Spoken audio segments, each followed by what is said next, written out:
Hello, everyone. Welcome to another episode of the Heavy Metallurgy Friday stream. We are Heavy Metallurgy. We are pleased to join you. We are Alan and myself tonight are joined by two motley guys that you've probably seen once or twice on this channel before, especially on Wednesday nights. Kellen and Logan, welcome. How y'all doing? Welcome.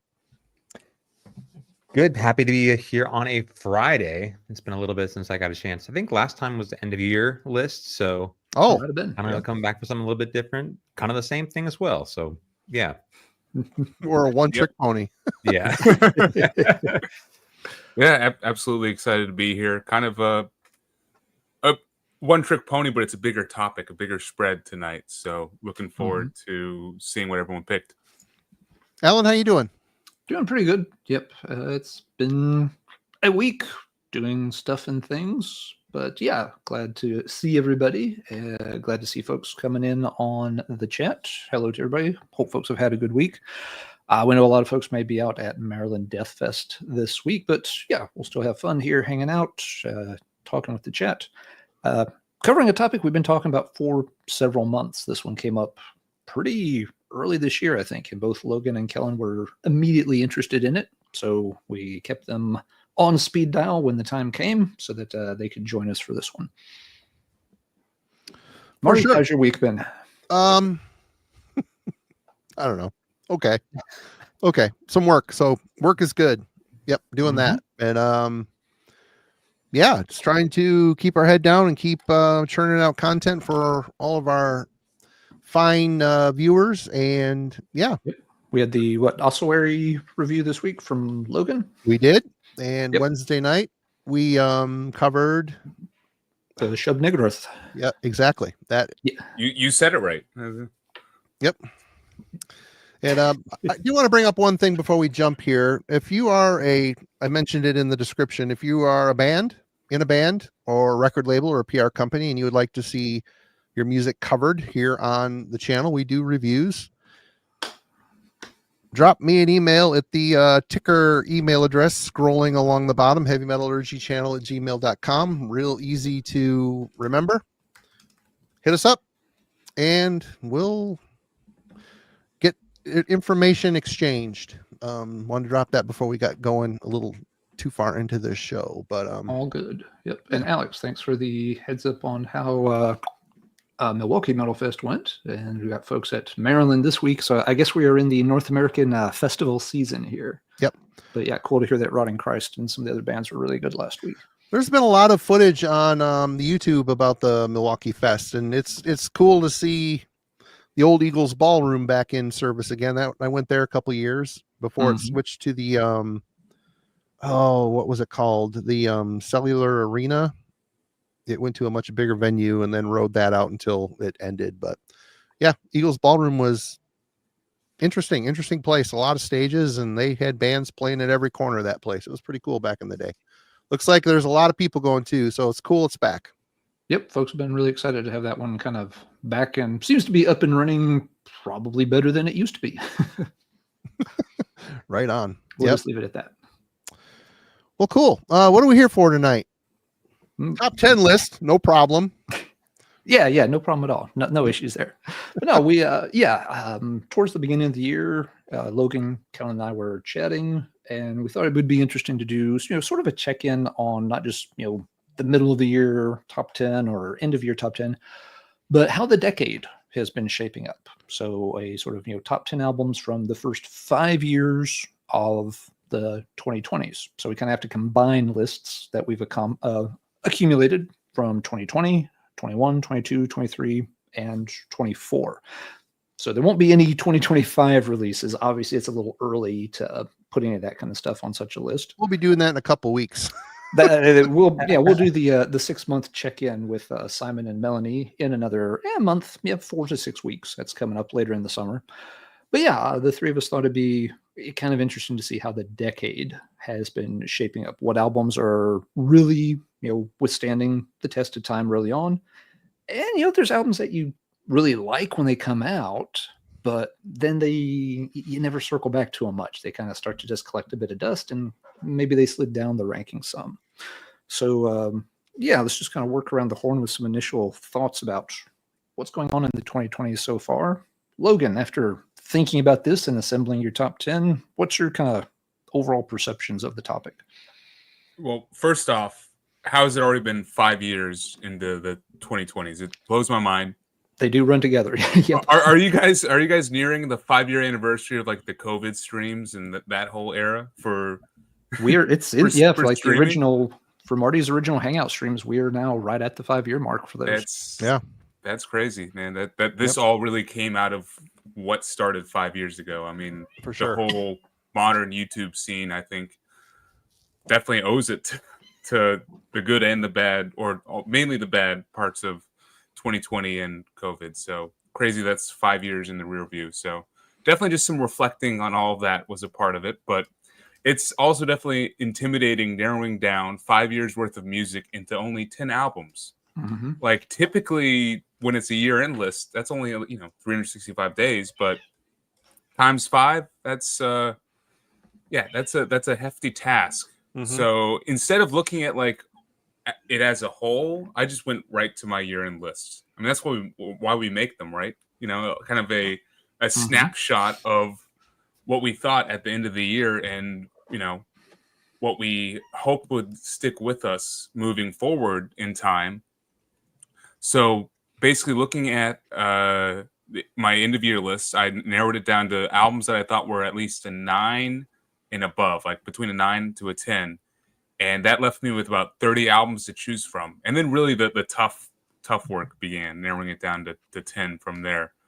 But it was still a very cool exercise. I mean, I saw my tastes change. And in 5 years, I've definitely changed as a musical listener. Like back in 2020, and I guess this probably could have been a product of the COVID era, I was really diving deep into some scenes and, into finding new bands and new music. Like my lists were typically 30 to 40 releases long, and there was a lot of death metal. I was really into the death metal scene. But then by the time 2023 and 2024 rolled around, my lists were getting closer to 15 to 20 albums, and a bit more, I was resting on my laurels. I was a bit more at ease, just sticking with the bands that I liked and that I, knew what I was going to get. And just, basically a lot more familiar stuff versus new stuff in my lists. And there's probably nothing wrong with either option, but I think it kind of let me reflect for like 2025. I would like to dive in a little bit deeper and find some more new stuff and something, a bit different from what I am comfortable with. I will say there definitely is a lot of death metal. There definitely is a lot of more progressive and like intense and dense albums on the 10 that I compiled, and I think mainly because they had a lasting effect with me. So, I'm interested to see what you guys picked and if there's any overlaps. But yeah, all around, I do think there's some strong years, but I will also say that I had kind of the opposite of recency bias. Like I had to force myself to pick albums from 2024 to put on this list. The albums that most predominantly appear on the 10 that I've picked are from 2020 and 2021. I don't know if you guys had this at all, where you were just like looked more favorably on the older years and stuff. 2023 was heavy for me. I had a lot in 2023. Yeah. For me, 2020 was the biggest year, and then 2021, and then 2022, and I only have one from 2023 and 2024. So that was kind of a surprise, but 2024 makes sense. I'm tired of talking about and listening to those albums. We literally just shut the door on that, but I think it goes to show that for us as metal fans, and at least for me, it takes time to really cement how we feel about certain albums. And there definitely were a couple growers that initially I had lower back in the list, and they really ended up near the top, if not like number 2. So yeah, excited to see what you all pick. Right on. Kellen, your thoughts? Yeah, I'll definitely agree. Like most of these records that I'll be showing tonight, it was difficult for me to pick one from 2024. Just because I was thinking about how many spins, how many hours I'd spent with the records that were earlier in the list.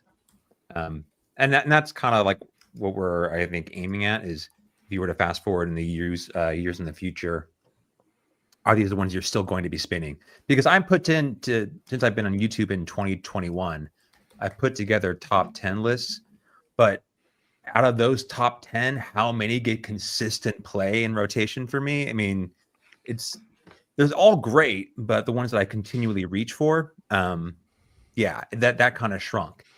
The other part of it is ones that I still can kind of go back to and discover things from. I think that's another thing that,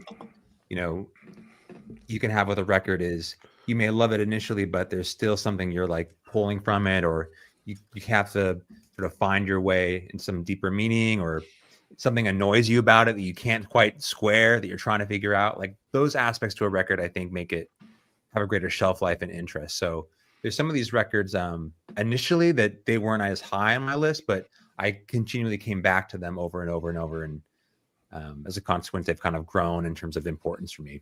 Yeah. Alan. Let's see. There's a lot of albums I feel like deserve mention. Boiled down to top 10 relatively fast. In terms of trends and such, let's see. I feel like I maybe had the opposite problem from Logan. I didn't find as many albums from the start of the decade that ended up making the cut. Let's see. I've got the counts here. Now, one thing, these numbers would add up to 20 because I picked 20. I'll only, of course, go over a top 10, but I kind of, for looking at how many from each year, I did include the numbers 11 through 20. For 2020, I only picked 2. 2021. So then the next few years are a little more even. 2024, I actually did not include any in the top 10, and part of that kind of goes with what Kellen was just saying. For me, those albums still feel awfully new. Even the ones I played a lot last year, they haven't gotten nearly as many spins as like stuff from 2023 or 2022. So I definitely have some 2024 ones like in honorable mentions, and I have some that I suspect, check in 5 years from now if we do like a full-on best of the decade. Yeah, I think a couple of these will definitely be in contention. But I don't know, somehow it didn't quite feel right having them edge into the top 10 ahead of some of the other albums that have just had more time. And that's always a big thing for me, whether I'm, trying to assign a grade to an album or, come up, is it 96% or whatever? I never start very high. If something brand new comes out, I'm not going to put it on a top 10 list right away. I'm not going to give it 100% score right away. To Kellen's point, again, albums, and I think Logan mentioned this too, albums, you need some time to grow on you so that you know how much to fully appreciate them.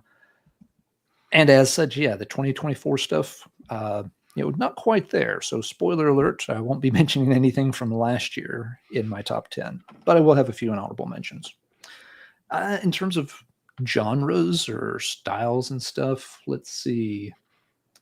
Out of my top 20, black metal has the most entries. And that doesn't surprise me. When it comes to like extreme metal, I always favor black metal a little bit over death metal. But death metal has 5 out of those top 20. And then the others are kind of split up between lots of different styles, whether it's power, thrash, speed, hard rock, whatever.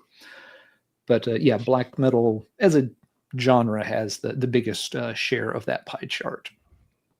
I promise I didn't actually make a pie chart. Fingers crossed. A bracket. An amazing looking spreadsheet somewhere, though, I'm sure, that with all sorts of... Yeah. There may or may not be a spreadsheet over here on the other side of the screen that I'll be referencing quite a bit from that. Yes, that's we're in my wheelhouse now. Yeah, I wish I had an ounce of Alan's organizational skills that would help me out in a lot of different ways, but yeah, it's all good. But what did you find? You've always got it together. You don't have to do it with a spreadsheet. What kind of things have you found and noticed for overall trends on the topic, Marty? Well, first of all, going over just looking randomly for each year what albums came out at, I'm once again shocked and reminded how a little disconnected I feel. There's so many albums that a lot of people talked and rant and raved about I've never heard. And which you'd think doing this we would hear a lot more, but I realized quickly, heavy metallurgy homework dominates a lot of my free listening time. Whether it's album club material or like now we're getting ready for a Rage discussion next week with Jurgen. So it's like I'm listening to Rage. That's all I'm listening to. And there's only a handful. That won't take too long. No, I'm at 21 right now, so I'm not too bad. I'm going to be in good shape. But so you're almost through the catalog one time. A lot of the stuff I've heard already, but I've been. Oh no, I'm saying it just takes forever to get through that. I'm not skipping around. I'm listening to the whole thing. I mean, you've been through it several times because you don't understand how this works. After all these years. No, I had to start earlier because I know a lot less of Rage than you do. So yeah, I had to get a running head start on that one. Procrastination is the mother of invention. But yeah, so there was a time where I felt pretty connected and was psyched to hear everything, and anymore I just can't afford to hear everything. And sometimes I don't have the time or in the mood to just randomly listen to promos because my heart might not be into it. I find myself returning to comfort food music. So, but going through the list this year, I'm kind of like Logan here in the fact that it's amazing in 5 years, in 10 years, my listening, I've gravitated to more power metal. It's like, it is a genre that when I was, really dug into cult black metal and heavy death metal and the underground shit, I couldn't be bothered by happy, positive music. Well, my tastes have changed a bit. I still love that shit. Don't get me wrong, but it's been a lot of fun exploring the power metal stuff and enjoying it with my kid. My kid's into it. So feels like a father-son bonding thing to, check out new bands. So there's a lot of power metal on my list, and which I found a little bit surprising, but there's also been I have a few honorable mentions here that weren't mentioned on any of my year-end lists because, we get shit later, and like Logan said, it takes time to absorb shit and get used to it and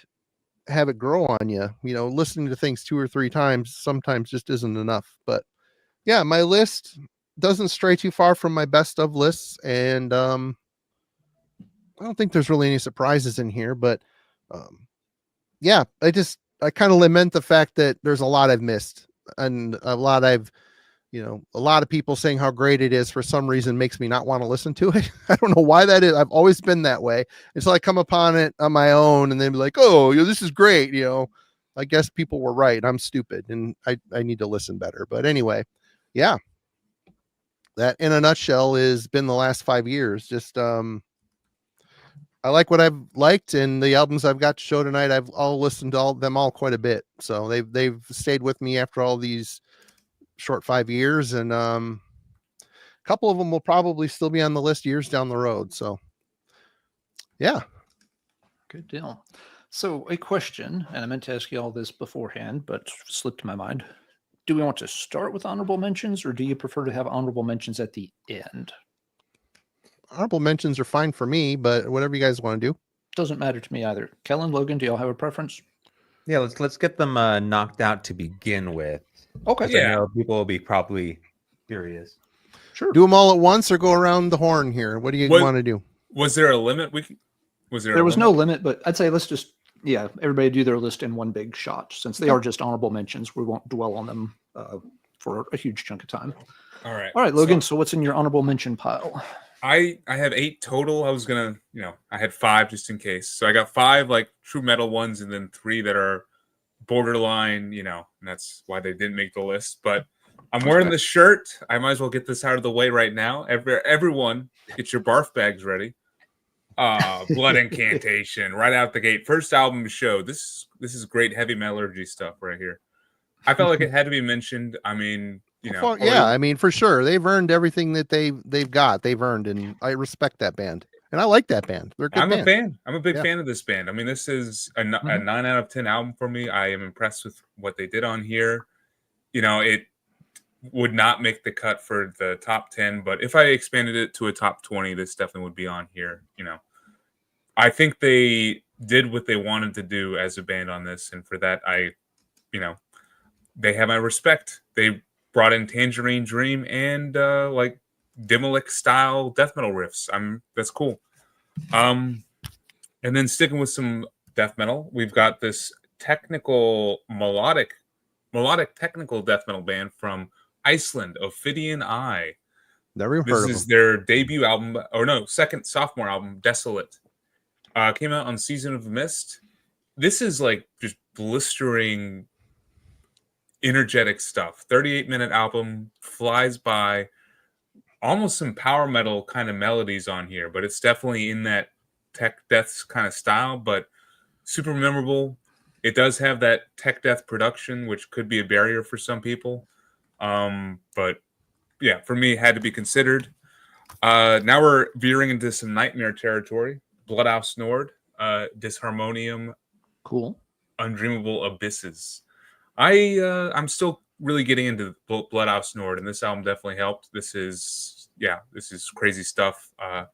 Definitely fits the Lovecraftian vibe. And then another crazy tech death band, Avaturn, The Ailing Facade. This is from Canada, and definitely like that dissonant Gorguts style stuff.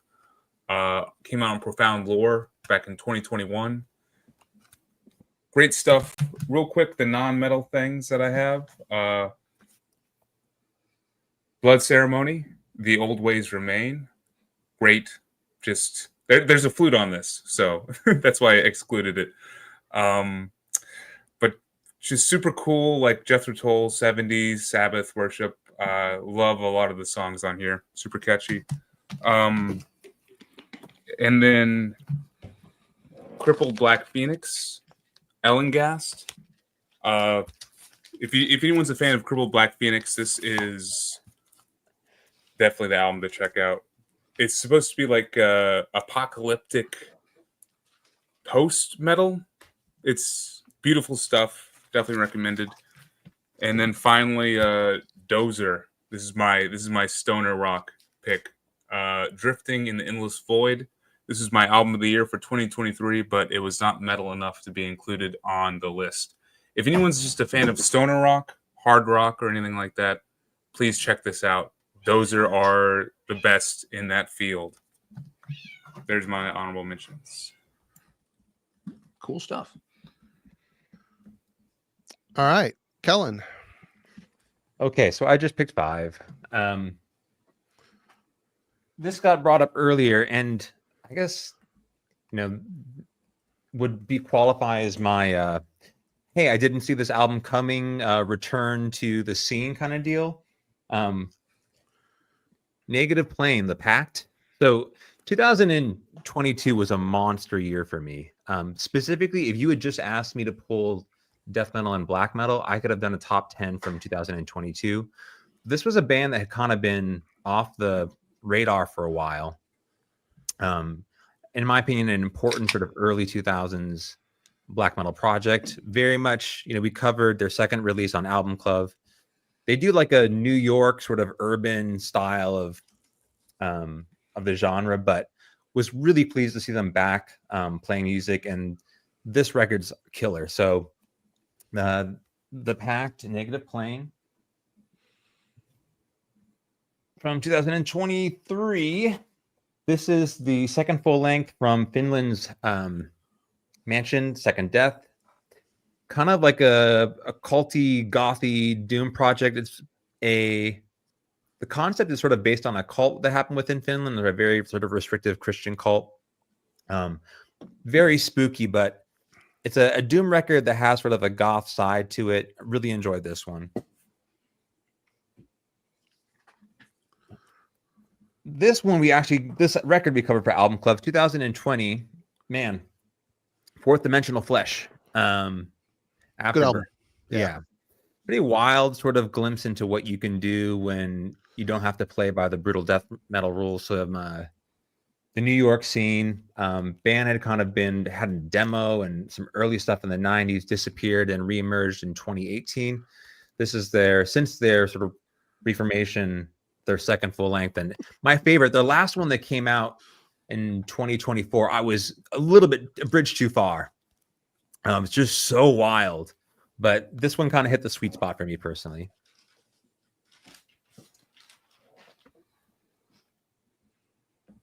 2021. This is Midnight Odyssey's Biolume 2.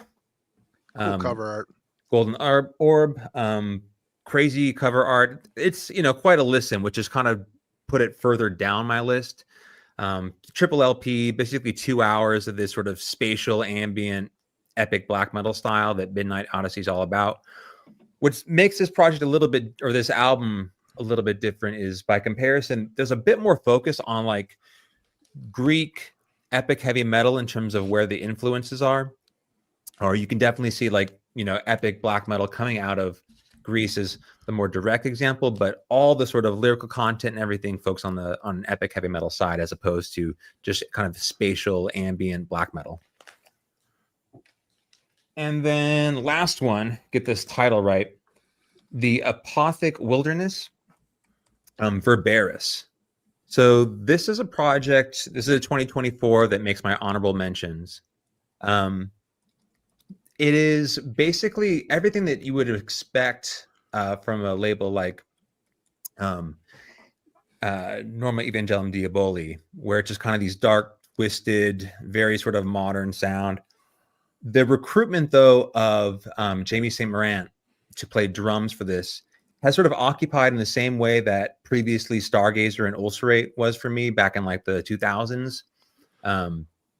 This project has sort of entered the fray and is doing that style with, in my opinion, like one of the most talented drummers in all of metal right now.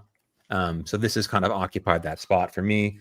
It didn't rank that high on my list when we did the end of 2024 stream, but it has got repeated plays here and it's sort of crept up now into the honorable mentions. All right. Is that your stack? That's my stack. All right, Alan, let's take a peek at what you've got. All right. Well, I've got 10, but I'll go through them fast. Like I said, I ended up with like a top 20. So I figured, I'll just show all 10. These are not in a real set order.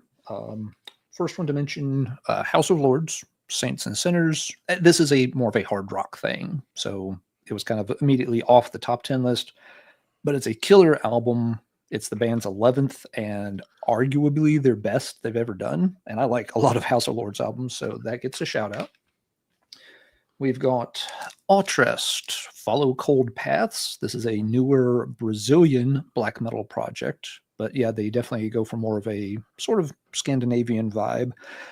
They're on Northern Silence. So that will give you some idea of what they sound like. Northern Silence definitely has a sound they like with melodic black metal. We have Riot, or technically Riot 5's Mean Streets album. Really good album from this band. They're always consistently good. Can't go wrong there. We've got Bewitchers, Cursed Be Thy Kingdom. A very fun kind of, blackened thrash album, but, very straightforward. Just, a really good, fun, headbanging kind of time. It's held up well. This kind of band can wear out their welcome pretty fast with me, but this album I keep coming back to. We've got Stargazer, Psychic Secretions, very cool sort of progressive death metal band. Kellen's one of the people that introduced me to this band, and I've enjoyed their stuff quite a bit. Let's see, I said before there were some 2024 releases that we're going to make honorable mentions because they just haven't had the time to work their way up into the top 10. One of those is Nile, the Underworld Awaits Us All. This was, of course, a monster release from last year, is holding up well. I didn't get it until kind of late last year, so it feels kind of weird to have it for barely 6 months and declare it one of the best albums in the last 5 years. So that's why it's here in the honorable mentions. The same is true for this next one. Unaussprechlichen Kultens, Haxon Sabbath. Very cool Chilean death doom kind of metal. Very dark, very Lovecraftian themed, of course. I think this is the band's 6th new band to me. I found out about them when this album came out. Simon reviewed it on the channel early in 2024. And it immediately clicked with me. Fantastic stuff. Next up, we have another Simon review album. Simon costs me a lot of money. That guy. Don't inflate his ego. That guy. My wallet says, ease up there a little bit, Simon. But we have Jade with the Pacification of Death, international band, kind of a melodic death metal, but done with pretty unique sound. They remind me a bit of like, early-ish Catatonia, Brave Murder Day era. Very, very good album. They've got another album that just came out that Simon reviewed. Then I'm going to have to buy that one too. So Simon, you costing me. You costing me. But yeah, this album is really great. Let's see. These next two were the closest ones to making it onto the top 10 list, but didn't quite make it. The name of this one I always stumble over a bit. We have Abigor, Taphonomia Eternitatis. This one came out very late 2023. It was like the last week of 2023, so it didn't really make a lot of year-end lists or anything, but it's one of the band's strongest albums in years. I don't know the entire Abigor catalog very well. There are gaps in it, but of the more recent albums I've heard, this is easily my favorite. They slowed down some on this album compared to others, and it sounds just absolutely monstrous in a good way. So very impressive outing from Abigor. And the album that was closest to getting on the top 10, but just barely didn't make it on, is Panopticon, and again, Into the Light. Another really great one from Austin, of course. This is, there you go. I've just got the CD that came with the vinyl, so that's why I'll send you both of the on CD. Oh, no worries. Yeah, no, this works fine. But that was the one that was that would be number 11 if we were doing our top 11 tonight. And then one last one. This isn't even on the honorable mentions list, but it makes a point that we're still discovering albums from this time frame. Yeah, it's not like we've heard everything. Y'all have made that point that still experiencing shit from the 80s for the first time. Oh, yeah. Of course, the further back you go, the less likely you are to stumble into something that's completely mind-blowing. Still happens from time to time, but the odds that we're going to find an album from 1985 that we've never heard and it absolutely kicks our ass is pretty low. But the odds that we find something from a more recent year are still relatively high. So case in point where these lists, will evolve and change over time. This is an album I only got a few months ago, recommended by one of the folks in the chat. Sunday morning recommended this band to me. I picked it up, played it, liked it, shelved it, got it back off, and now I am really, really into it. It is the fourth album from Spirit Adrift, Enlightened in Eternity.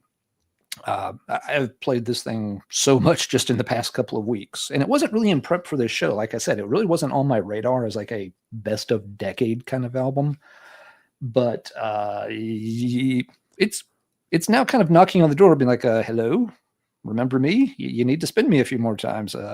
This is a crazy good album. Really digging it a lot.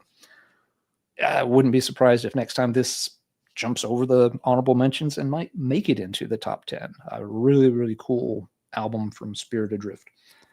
So yeah, and again, it's not technically on the list tonight, but I wanted to make the point that we're all still discovering a ton of stuff. William and others have pointed out in the chat that there's just so much stuff that comes out. You can't hear all of it, and you certainly can't hear it all right away. So yeah, a couple of years could go by before you hear a particular album and be like, oh, if I had heard this in 2022, it would have been best of the year for me. I just didn't get a chance to hear it back then.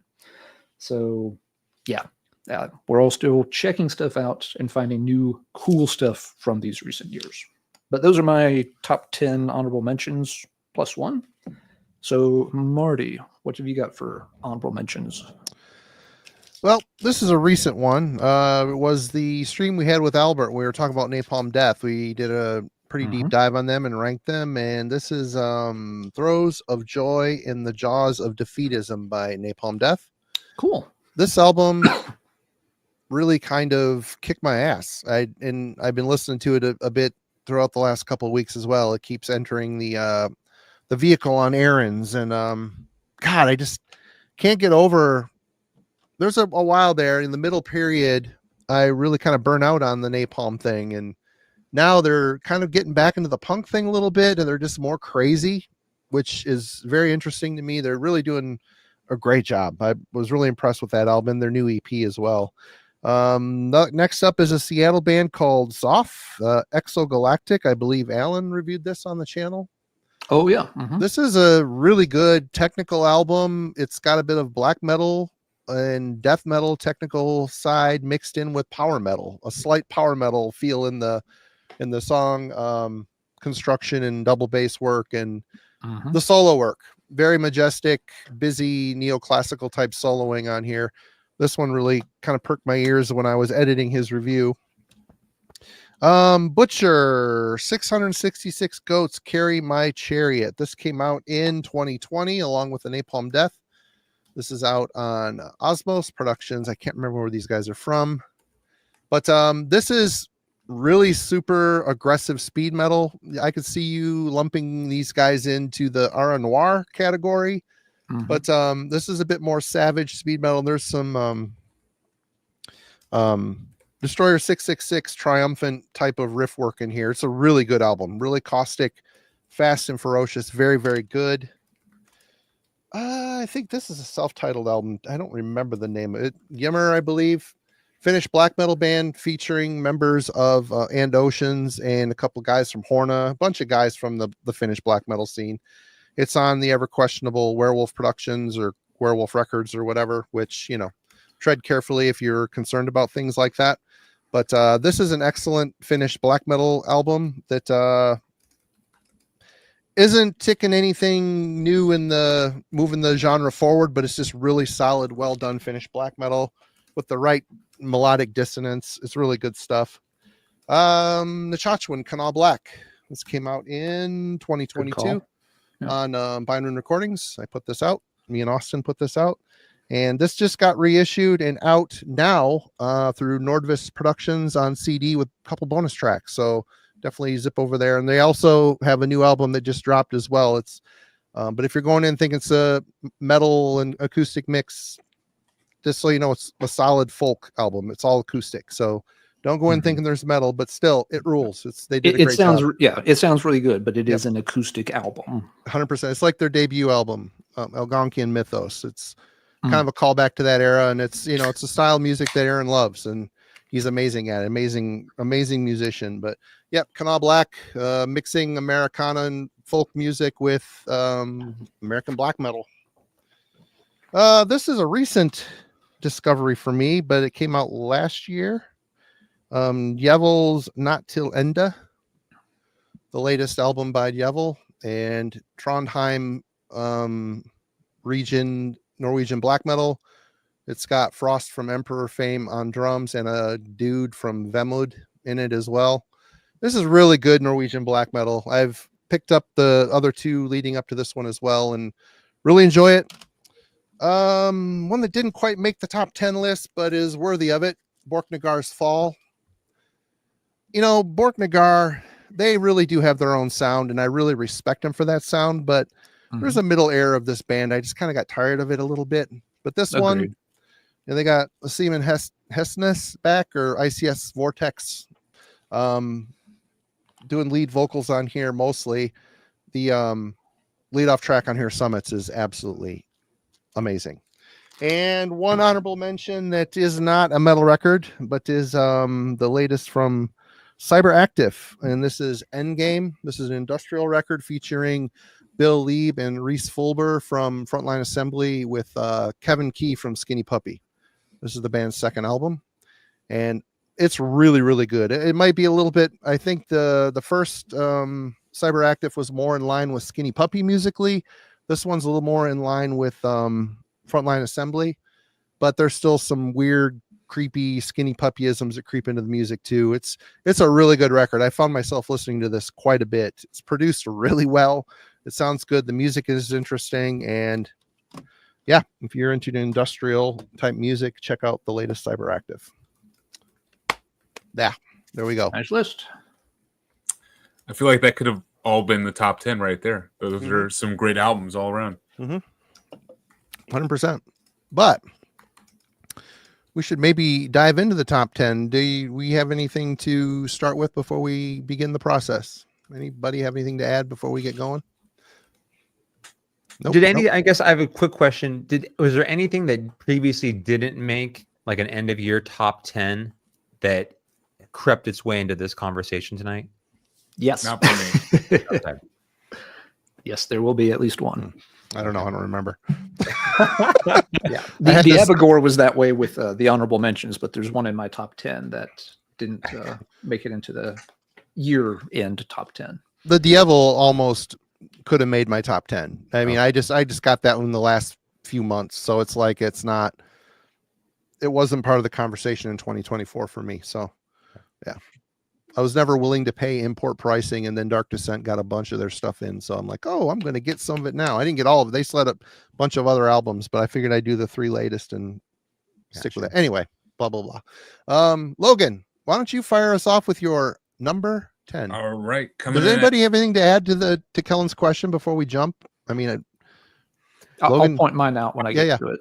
I was going to say that for me, I could be guilty of closing the book on a year as soon as it hits December 31st and you put out the in the year lists and stuff, and then it's all about the next one. I mean, it's a slight issue as a musical listener, doing that and just being so focused on what's coming out currently versus, getting to look back. But I mean, I'm still checking out newer stuff from the past 5 years, but just nothing was able to crack the top 10 that I procured from the year-end list. So, Oh, that's fair. but that's so for number 10, this is the 2024 album that I kind of forced myself, but I mean, not really. This deserves to be here. This is a unique album for me from the past 5 years, and one that I am definitely excited to continue to revisit in the future. It's Alcest's latest album, something in French. Le Chant de l'Or. There we go. Nailed it. This is just a, beautiful and uplifting album. It's honestly the exact opposite of what I'll be talking about from here on. So it's kind of another reason why I wanted to include it. It's kind of the yin to the yang that was Kodama. If anyone else is a fan of that album from Alcest that came out in 2016, that one is a bit more brooding and savage in, like the black metal feel. This one it feels like the album cover. It's just very bright and hopeful. Like this album actually puts me in a good mood. And that's something that as a metal fan, I really never want to be put into a good mood when I listen to music, but sometimes I really need it. And there were some moments last year where, some days this one definitely came in handy, and I felt inclined to include it, and it definitely made a lasting impression just for the vibe and the feel that I got from this album. And I like it because it's the perfect follow-up to Kodama. They released Spiritual Instinct on Nuclear Blast back in, I want to say 2018 or something. And that one felt like a forced, more commercial effort. This one feels a lot more like Alcest, and I'm happy to include this in their catalog. And just some great material that really can be a bright spot on a dark day. So, Alcest for number 10. Nice pick. covered by Mike Seatown for the channel. So go check out the review he did for that. I've heard It was a good 14. one. I've heard 14-second clips of that album. It sounded good. A lot of the new shit that I've been hearing is in 14-second increments. Kellen. Yeah, so I'll kind of follow up here for the same sort of reasons that Logan mentioned.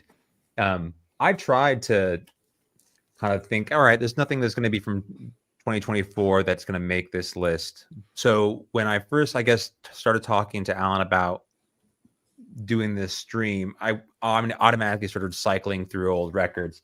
And this is my one record from, it made my top pick for 2024, Capilla Ardientes, Where Gods Live and Men Die. I mean, this is 100% like a band that is trying to do something very traditional, like Candlemass. It's 100% in that vein.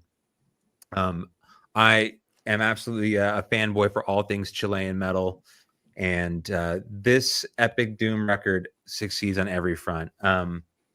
I had the anticipation, the expectation that I wanted this record to be amazing. They succeeded. I still listen to it and realize like it's got a whole lot more life in the years to come. So the most recent record that I'll be showing tonight, but I think it stands and we'll be listening to it in the years to come.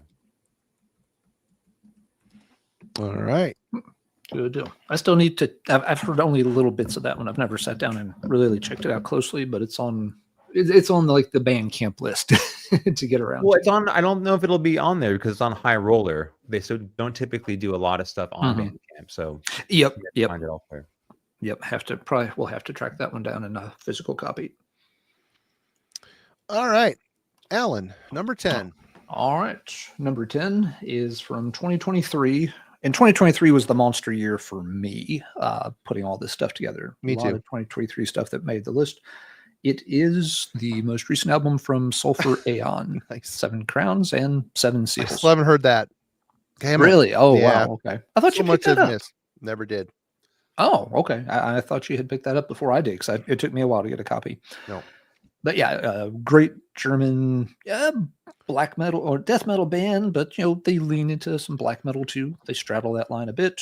They're technical, but not overly so, except maybe on the second album. I really like this band's catalog. They've been active for a little over a decade, and they're one of my favorite bands from the past decade. Really, really good stuff. They do the Lovecraft thing better than most bands do, maybe better than any. They're really dedicated to that subject matter, and it works brilliantly with their style. And I'm still back and forth on whether this is my favorite album from them. There's a couple of their others that are right there beside it in terms of quality. But yeah, folks probably remember this one. It's just a couple years old, but it's held up quite well, still getting some spins from time to time. A really high quality band. I hope they stick around for a long time and can continue to put out good and interesting stuff. Something that's helped a lot too is that the albums have some variation. At least to this point, new 2 albums are in exactly the same vein. Like I mentioned, the second one's a little more brutal and technical than the others. The first one's a little bit faster and melodic than the others. So I think that's something that's helping keep the band interesting. They're not just remaking the same album with the exact same style every time, and avoiding that kind of thing is a good way to keep an audience engaged and people coming back to see what you're going to do next without completely jumping to other styles. I don't need Sulfur Aeon to put out some kind of Yes inspired prog rock album, but I do appreciate the fact that they're trying some different things, tweaking the formula, so to speak, from album to album. But yep, Sulfur Aeon, 7 Crowns, 7 I always trip over the same part. 7 Crowns and 7 Seals. There we go. I always want to say 7 Spells for some reason. That would be my number 10. So Marty, what is the number 10 for you? This is one of those albums that once it hit the shelf, I haven't spun it much, but I have such a fondness for it. I know I'm going to go back to it here eventually and really enjoy it. And that was 2023's The Crimson Temple by Barathron. Oh, nice. This album is really good. And the fact that this band has been so active, I see, they're one of the forefathers of the Greek black metal scene. And as far as I'm concerned, they're still carrying the torch. I mean, Rotting Christ, they're the ones that threw the band together and tours the world, and they're still putting out really cool albums, but it just doesn't feel as authentic and dark and evil as this.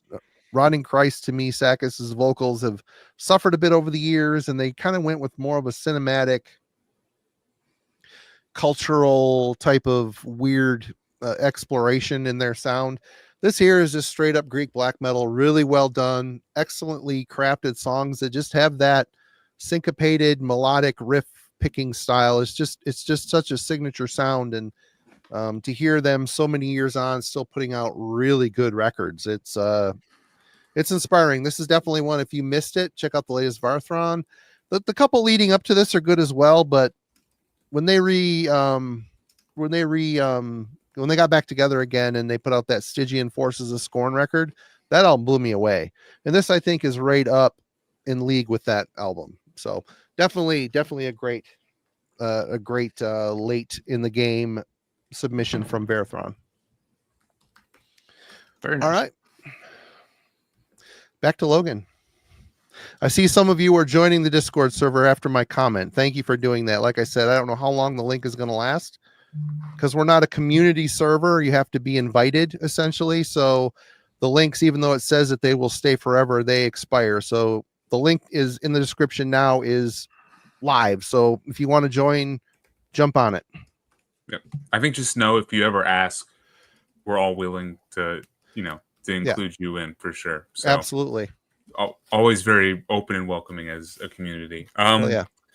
So for number 9, we're fully diving into the death metal and like the darker, more dense albums that I was talking about originally. And this might be the most dense and just tough to get into album I will show this evening.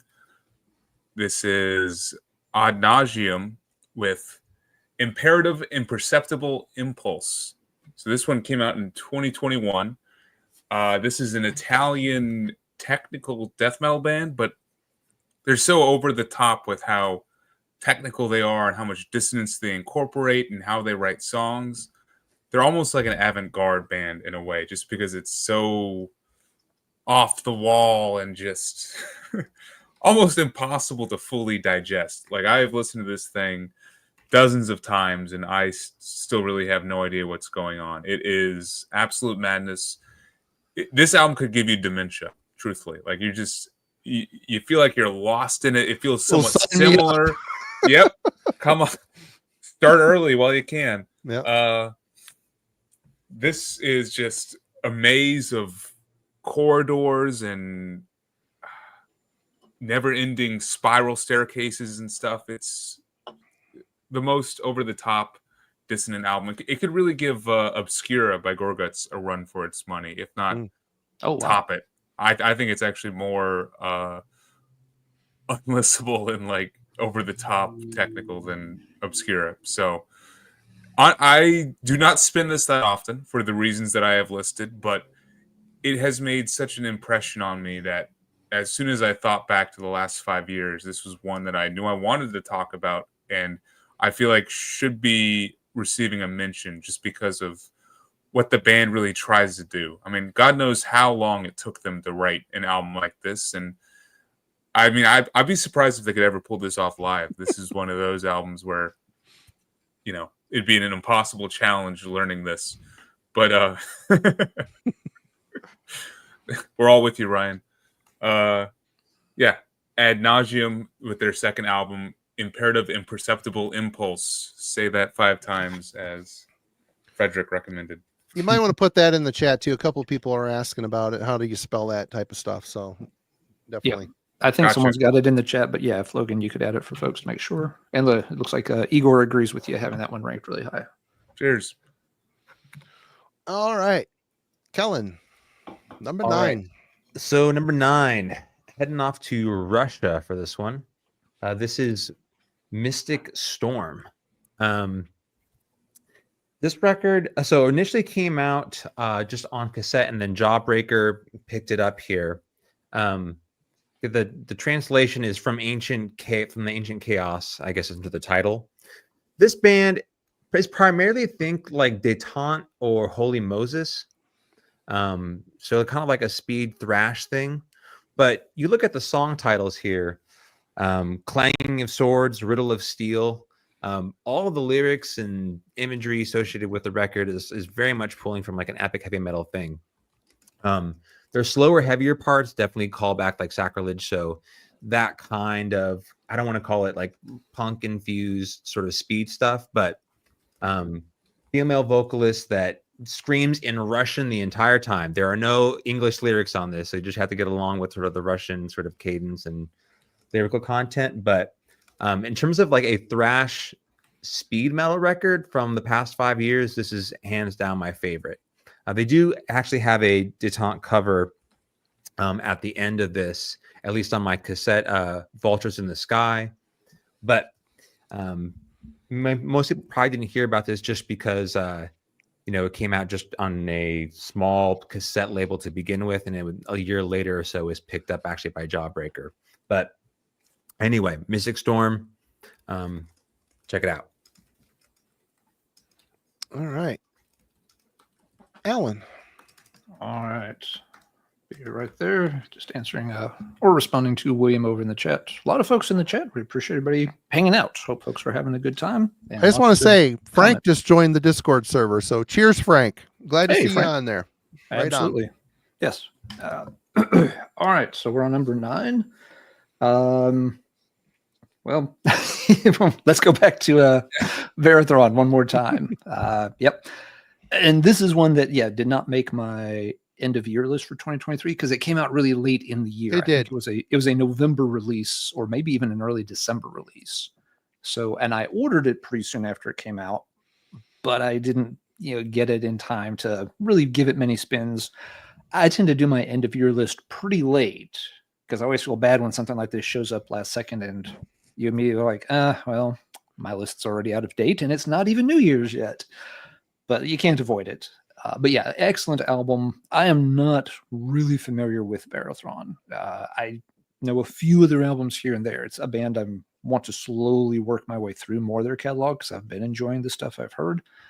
But yeah, Marty described this really well. It's got, this really great, sort of, cultural Mediterranean vibe to it. You get it right away with the, introduction on Ascension, all this kind of, Mediterranean instrumentation. It sounds like you're at, some kind of, festival in a small town in, I don't know, Crete or something. Really cool vibe. Sakis's vocals sound great on here. Amazing cover art. That's actually Necro Abyssos on vocals. Oh, Sakis, sorry. Sakis is from Rotting Christ. Yep, sorry. Got him backwards. Thank you, Marty. That's all right. But yeah, this has gotten repeated spins and is still coming off the shelf every now and then to get another couple of spins. Very good album. Very cool to see a band like this who's been around forever still putting out really, really high quality stuff. Recent Rotting Christ is a little divisive. Folks are talking about that in the chat. Some folks like the direction they've gone in. Some folks not so much. But it seems like Verathron's found a similar lane, but it's still a bit more aligned with their black metal ethos, and it works extremely well. If anybody hasn't checked that one out and likes Verathron, definitely go back and give the Crimson Temple a chance. A really good album, and it made number 9. All right. Well, my number 9. Get your pasta ready and get ready to throw a bunch of government cheese or Velveeta cheese into it because we got At the Heart of Wintervale by Twilight Force. Oh, I thought this might even be higher on your list. There's some others that kind of beat it out, but that's fair. This is one of those albums I went into it expecting to hate it, and I had to kind of push aside. There's like a 20-second Caribbean, steel drum type thing in the what the hell song was it? I can't remember the name of the song, but it's like 20 seconds. But basically this is the level of technicality and guitar work on here it's like a power metal emperor. This is a Swedish band. They do the cosplay. They dress up like elves and lords and whatever. They got the robes and the pointy ears, and it's ridiculous. And they just got that guy from England, that big guitar YouTuber guy in the band now too. He's a total shred guy.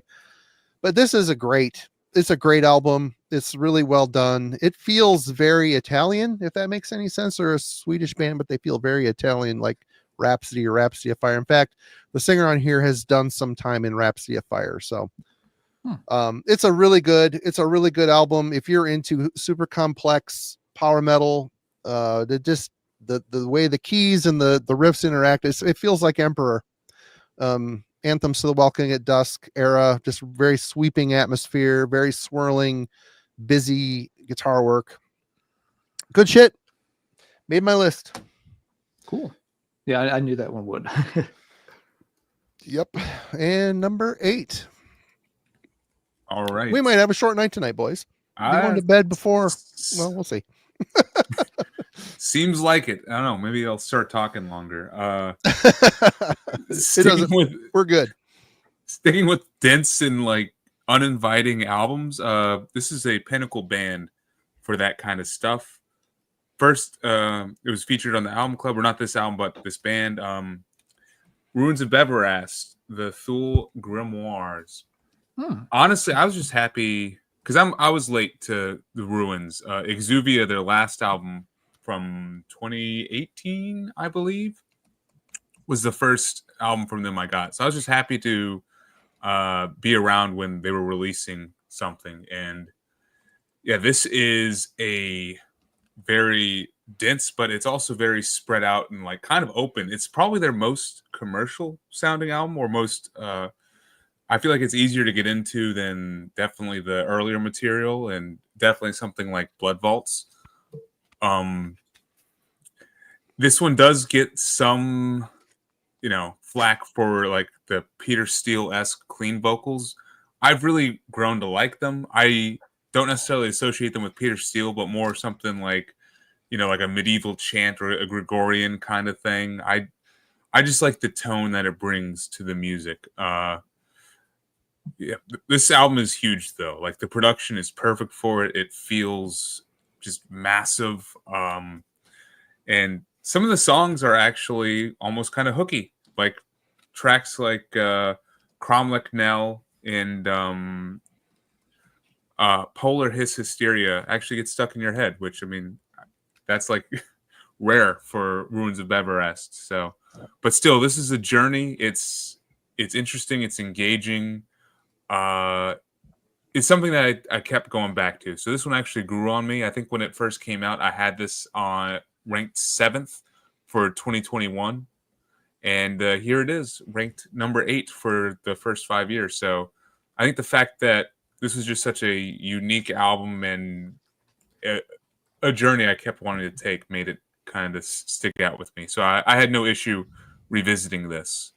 And for those who are interested in learning more about Ruins of Beverest, Jeff, Gas Masks and Hand Grenades, did a killer deep dive on it, and that was a month or 2 ago, and that actually made me break this out relatively recently. So that might also be why it's featured here tonight, because I was just recently checking out all the Ruins stuff. So I struggle with the album. I'm not gonna lie. Yeah, is it the vocals or like it's the typo vibe? I think it's unnecessary. I mean, after Blood Vaults, I'm fearing that Blood Vaults might be his shining achievement. I really hope that. I mean, the one after Blood Vaults was really good too. Exuvia, I didn't like the cover art, but I liked the album quite a bit. But this one here, I listened to it twice and I struggled.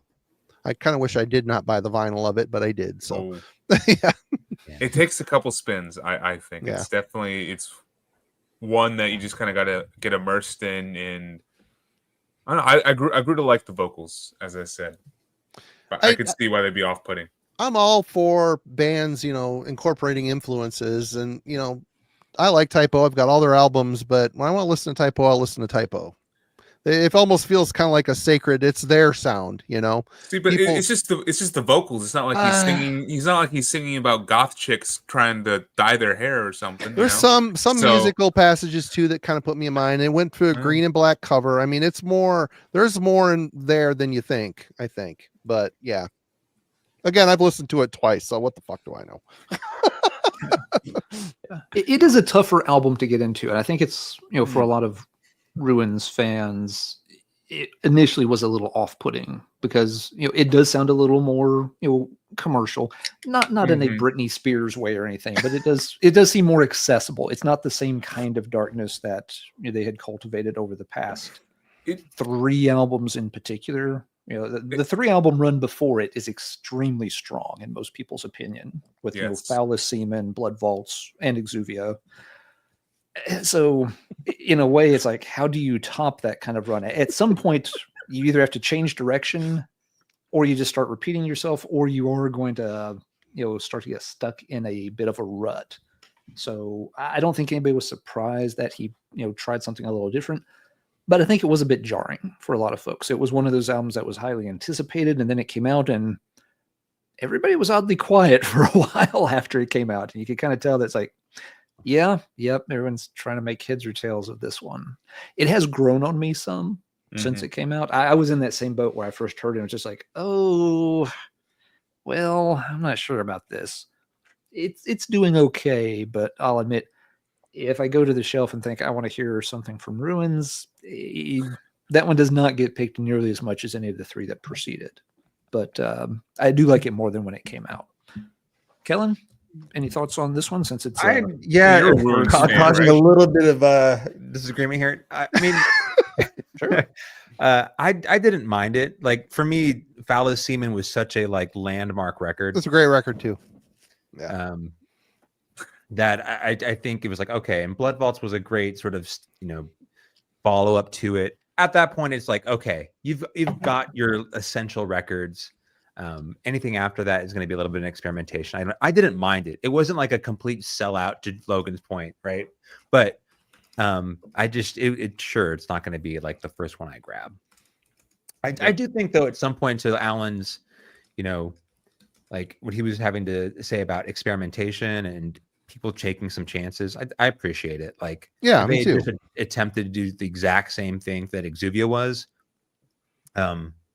Like it's on brand. I think Simon mentioned it's got a different kind of darkness to it. I get it. So, yep, and that's kind of why I like it. It's a different take on the sound entirely, and I think it stands unique. And I grab for it because that's what I want to listen to sometimes. I mean, I do prefer Exuvia, but yeah, this is different. The atmosphere is just a lot more open and less claustrophobic, feeling. And yeah, love the discourse though. All right, Kellen, you're number 9. Number 8? 8? Yeah, 8? Yes. Number 8. Sorry. All good. So I just had this list so dialed in for the last couple weeks in preparation for this. I skipped ahead. You've got whatever 80 different rage records to dance between. I understand. Okay, so I've been. If Mike's still in the chat here, he's going to light me on fire if I get this wrong. But Vehemence Odali. So the pronunciation of this record is looks like the new Dolphin record. Past, yes, it kind of does actually, yeah. French black metal band. So the thing about like the French scene, if especially you're talking about the more sort of medieval folky stuff, we covered Belanos, but I'm also thinking of bands like Dark and Hold or Orlock. They tend to be sort of these, yes, deeply melodic, but also kind of like dreamy, ethereal, sort of castle venture kind of deal. This project is probably a little bit closer to, in terms of like the pacing of it, something you would get from the Swedish scene. So Dark Funeral, Marduk, Funeral Mist, just like the blasting on this and the all-out sort of attack is pretty intense at times, but all of the sort of melodies and riffs that are being built out are definitely familiar if you're into sort of the French medieval black metal scene. So but there's not a ton of tracks on this A5. Cool little artwork that comes along with it. But anyway, if in terms of like bands that were doing kind of a pagan thing from the past so many years, like there's a bunch to choose from for me. And if I had to kind of compile a list, there's a handful from 2022 that was like a big black metal year for me. This is the one that stood out. And I continually kind of go back to it. Their previous record is also great. I think from 2018. Their debut had a drum machine, was kind of rough. But this Vehemence Odali is a high recommendation if you're into like the French medieval scene for me. Right on. Alan. All right, for number 8, a band that had a comeback album in the past 5 years. It is Psychotic Waltz, The God-Shaped Void. This is one of those bands that's always been a little bit of, kind of a cult favorite underground band for folks. Did several albums in the 90s. Could not have come out at a more incorrect time in a more incorrect place. A U.S. band trying to do their style of progressive traditional metal in the U.S. It was doomed to fail, sadly, because it was really amazing. And then, they come back, are going to do a new album. And this is the kind of thing that fans were, of course, highly anticipating. But this is also the kind of project that worries me a lot. It's like, can you really do something that's even, worthy of the name after that much time goes by? I tend to be very skeptical of these kind of projects. And I often don't check them out right away. And this was no exception. Was not on my radar when it came out, but eventually was like, I am curious enough. And the reason I did decide to go ahead and check it out is that in this case, it was a band that felt like they disappeared before their time. Some bands, when they've, have a big long run and peter out and come back later, it's like, you left on a low note. Why are you coming back? It makes me more skeptical. But I think most Psychotic Waltz fans would agree that, the band never really had a chance to, fully realize their vision. They made some great albums, but they disappeared when they still probably had a lot of good creative stuff left in the tank. That's the kind of band I do want to see come back and take another shot at it. And this one really, really impressed me. It was a very slow but steady grower right from the first listen. I will point out, one of Travis Smith's best pieces of artwork, in my opinion. Travis is up and down as an artist for me. He does some fantastic stuff. He does some I don't care for, but this one is. Yeah, it's pretty cool. Yeah. Yeah, it is bloody amazing. He was really busy in the early and mid 2000s, and a lot of his stuff that there's more of a scenic scape, whereas a lot of it was just like a figure all goofed up, kind of like a more modern, graphic novel type of. I don't know. I'd never really loved his style, but that's a cool piece. Yeah, you're right. And some of that early 2000 stuff, you get the sense that maybe he was, had a lot of projects, had to put like, okay, here's a character, let's add some, early Photoshoppy stuff to it and get it out the door. But yeah, love the art on that one. But yeah, the album overall, again, musically, it's just great. They've got, all the key, players are back on here. They started working with Scott Burns on this. He had helped them with some of their earlier albums, very much outside of what Scott is known for, but he always got a really good sound for them during their early days. He helped them with parts of the album. He didn't complete the entire album with them. Scott's, of course, long since retired, but he did want to help a little bit since they asked. And yeah, the album, it's maybe not as varied as some of the older Psychotic Waltz albums. It certainly doesn't have all the really loopy levels of complexity of something like A Social Grace, for example. But it does have the same overall sort of general sense of malaise, a little bit of misanthropy mixed in there, that just kind of very subtle darkness that influences a lot of their music. If you're not paying attention, you don't catch it. It just sounds like, oh, okay, that's kind of cool, progressive metal with a capital P. But when you pay more attention to it, it's like, yeah, there is a darkness in this band. It's, this just kind of, sadness that leans into, sort of a disquiet. And it's one of the cool traits, and they really do still have that going for them. So yeah, this album worked out fantastic. Excuse me. Still gets plays. The vinyl version has a bonus track that's quite good. It really fits into the album. It doesn't just feel like a leftover or a random cover song or anything like that.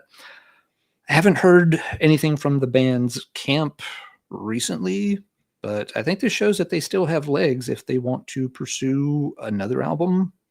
This time I would be on board from day one. They definitely have proven that not only can they still make something decent, they can still make something that really is worthy of the name Psychotic Waltz. So that made number 8 on my list from the past 5 years. All right. Here we go. Number 8. There's a theme here. A lot of stuff I covered on Heavy Metallurgy I ended up falling in love with, but makes sense. It's not latest anymore, but the available latest album by Germany's Primal Fear, Code Red. This is another one that I was absolutely blown away how much I enjoyed it. Another Hero, Bring That Noise, Deep in the Night, Cancel Culture, Play a Song. The songs on here, I've got a pretty good handful. I've probably got 5 or 6 Primal Fear records. I've liked them. But this album made me love Primal Fear. It made me go back and pay a bit more attention to the old stuff. My kid really got into it, so he's got a few albums that I don't have. But this one is just really well done. German power metal. Ralph's vocals on here are great. He's gotten a lot more mature in his singing style. Really like his range. It's just the choruses on here are so catchy, and the way the songs are built, it's just their best as far as I'm concerned. I haven't heard the new song other than the new video that is dropped, which is good. it's good. It's good to see Matt Sinner back in the game again. I guess he had a health problem leading up and has been kind of out of it. He's just recently played some shows. He's up on his feet and kicking ass again. So I don't know. This is probably a tough sell for some people in the chat, but as far as German power metal goes, this one is I was really surprised at how good this is. And if you have a hard time remembering the name of it, just go to the store and ask for the Primal Fear album with the eagle on it. And I'm sure they'll point you in the right direction. But yeah. All right. It's we're done. German. It has a bird on the cover. A flaming eagle of some kind. Oh, okay. That's all of them. Most of them. All right. We're down to number 7. Logan. Number 7. Okay. Back to some crazy death metal, but kind of also avant-garde-ish and a little technical. This was actually my number 1 of the year for 2021. And this one definitely fell. And I went a couple years just without listening to it at all. And it was kind of then that I realized that maybe I was diving too deep and I was just like, finding stuff for the sake of finding it versus spending time with it and actually growing to appreciate, But still, when the topic of doing this stream came up, I revisited this album and I was immediately like, yes, this is definitely something that is worth talking about. It's fun. It's engaging. It's the debut album by Atom. This might be the more obscure pick of the evening for me. This is Famine, Putrid, and fucking Endless. I love the album cover on this thing. It's like some kind of very different. Very in the middle of a trapped in a shroom trip. It looks like on comic book. Adderall, It looks like maybe? comic book art. It looks cool. Yeah. It's their style on this album is cool. This is just a very neat and interesting band. They're definitely out there in their own way. From the United Kingdom, I believe. This is like if Chuck Schuldiner continued death, recruited Les Claypool from Primus as the bassist, and just even went more, off the rails into proggier kind of territory. It is an exciting roller coaster ride into interesting dynamics, intense death metal sections, funky bass jams. I mean, at times they really sound like a jam band, I would definitely lump them in with Discord. I saw you mention them in the chat, Marty. They actually did a split with Discord recently. So, but yeah, if you're a fan of Discord or what were some other bands I listed? Inanna, that one from South America. Yep. I would definitely recommend checking out this album right here. They haven't released any other full lengths. They've done that split in like a little EP, but this to me definitely made an impression, and it's not something I will pull out that often just because it is a kind of a mood listen, or it is a bit dense to get through at times. But when I do it, it's entertaining, it's engaging, and I enjoy the ride. So if you want to feel like one of the characters, one of the faces on the cover, definitely give this a spin. Take your pick. All right, Kellen. Okay. This is Rapture. Man, this band does not get enough attention. This is their 3rd release. I don't know if it's because on FDA. Malevolent Demise Incarnation. Somewhere between Demolition Hammer and Chemical Breath is good where I'm going to go with this. So this band has got definitely they started, I'll take a quick moment here. Witch's Brew, if anyone, it seems like a label that does not get a lot of attention. It's a small little thrash label. Yep. For bands that are really kind of starting. Cheryl is super dedicated too. She's been putting out shit forever.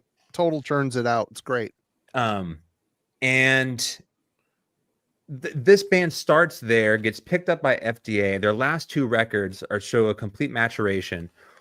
where this sort of succeeds, though, as they've become better musicians, and like that Chemical Breath kind of almost Oblivion, maybe be another sort of reference there for a more technical style of death thrash. They equally become heavier, meaning they move so closer to something like Malevolent Creation.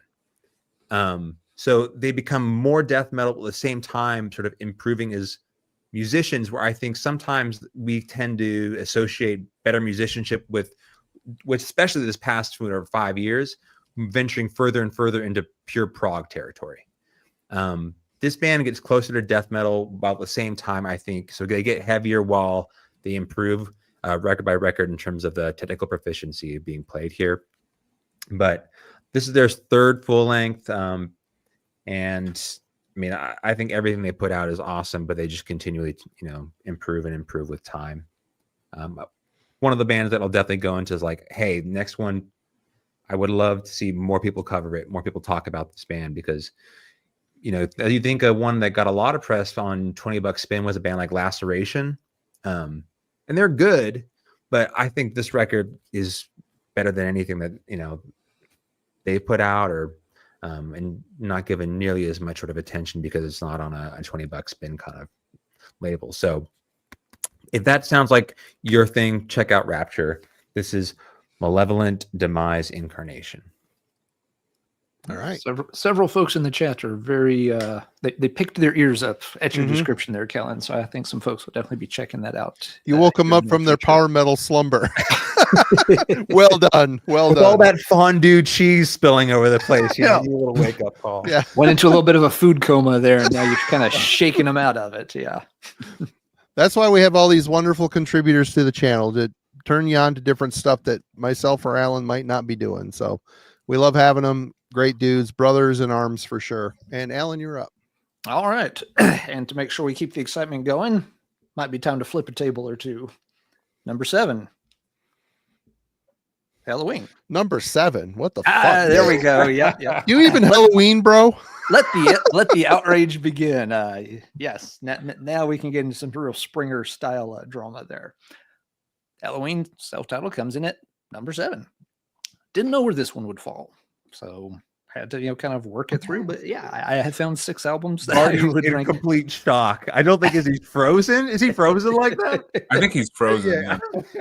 It's got to be for dramatic effect, though. Like, there's no way that would absolutely naturally on that face. This is my partner. I do this on a weekly basis. I thought I knew this man. Can you blow? Simon has a new. Face?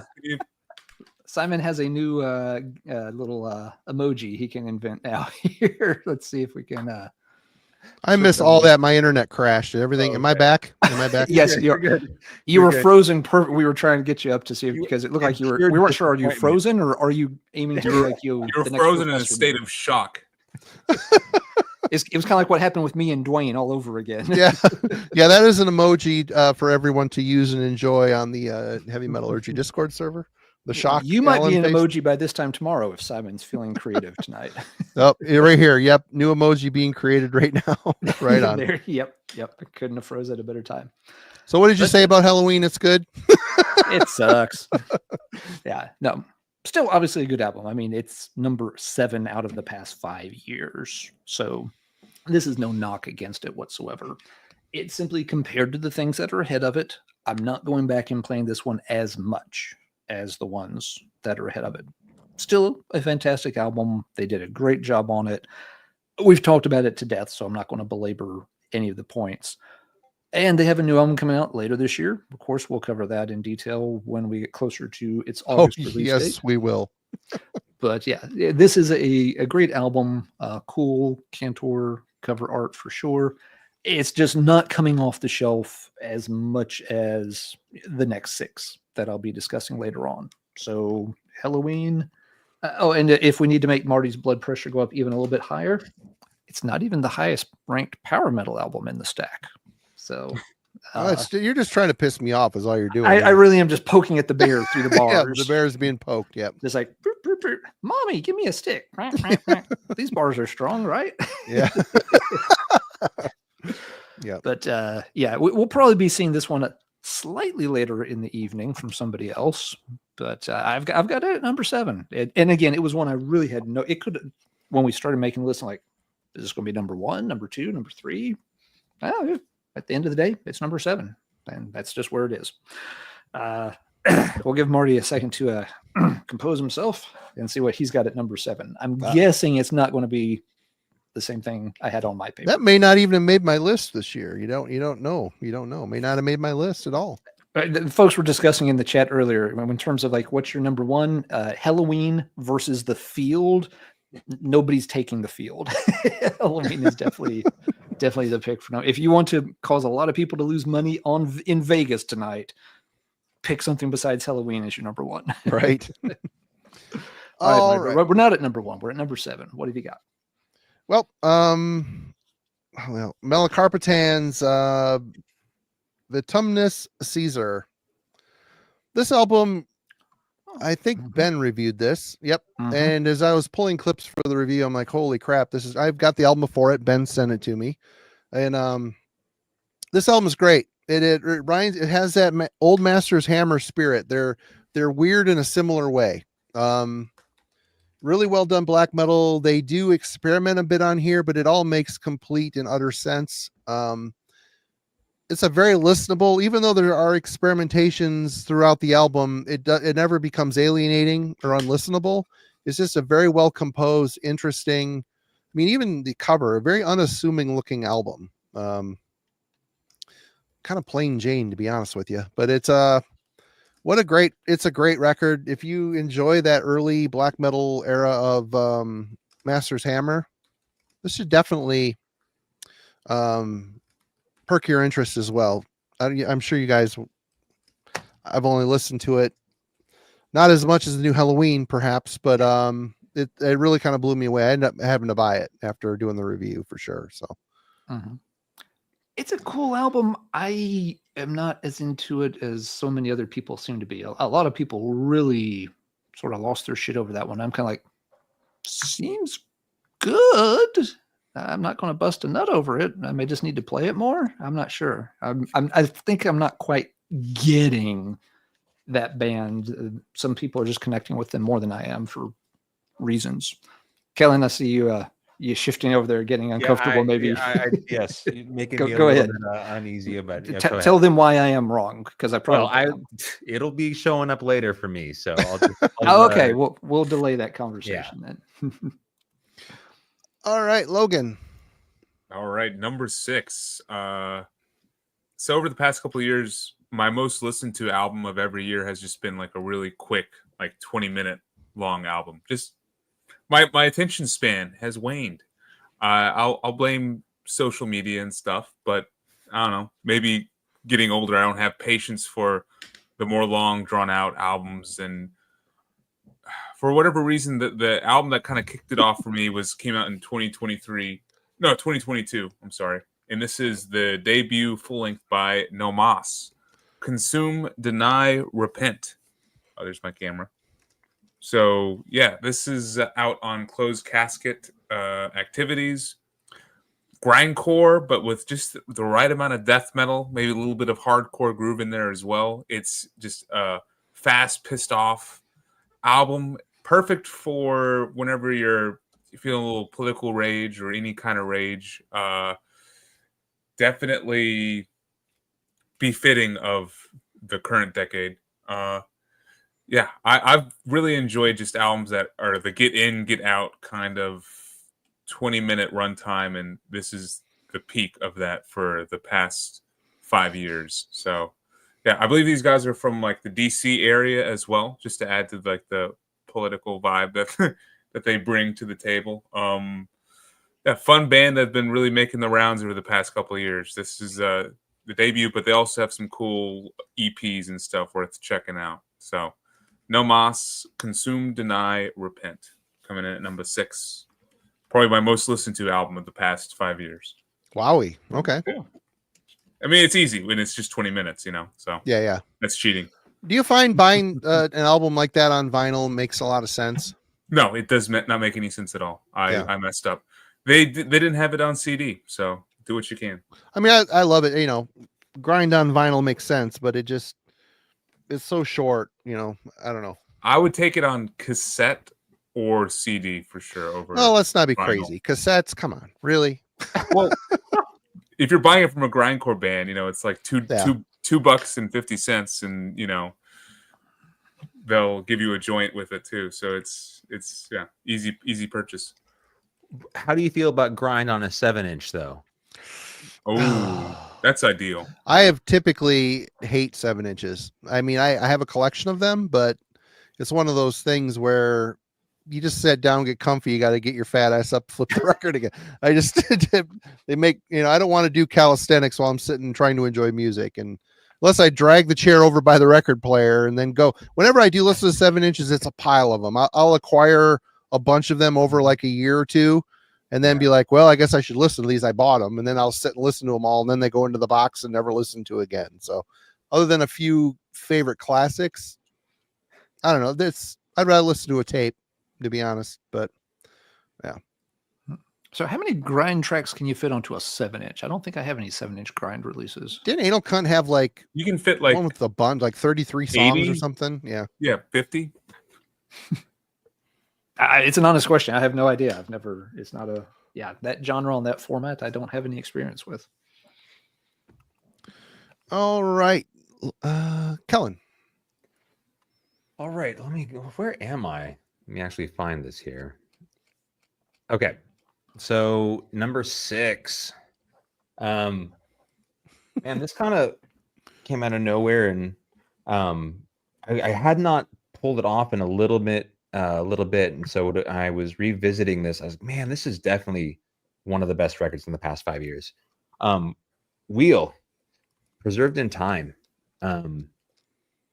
This band kind of does variations of traditional doom. So if you're anywhere from like, I don't know, there's an emotional side of this German band. This is their 3rd full length, I believe, on Cruz del Sur. But Trouble is probably the first place I'd recommend. But there's a slight side of this that feels like Solitude Eternus. There's an emotional side of this that feels like Warning. But they had been, I think, a few years. They got a new singer, came back to the fold, and completely changed the vibe of this band. A great doom listen, and I think by comparison to the Capilla Ardiente record that I showed earlier, this is far more like in a traditional doom vein. No epic sort of association or anything like that. But for me, I think out of all the different doom records that I heard, and 2024 was a monster year for the genre.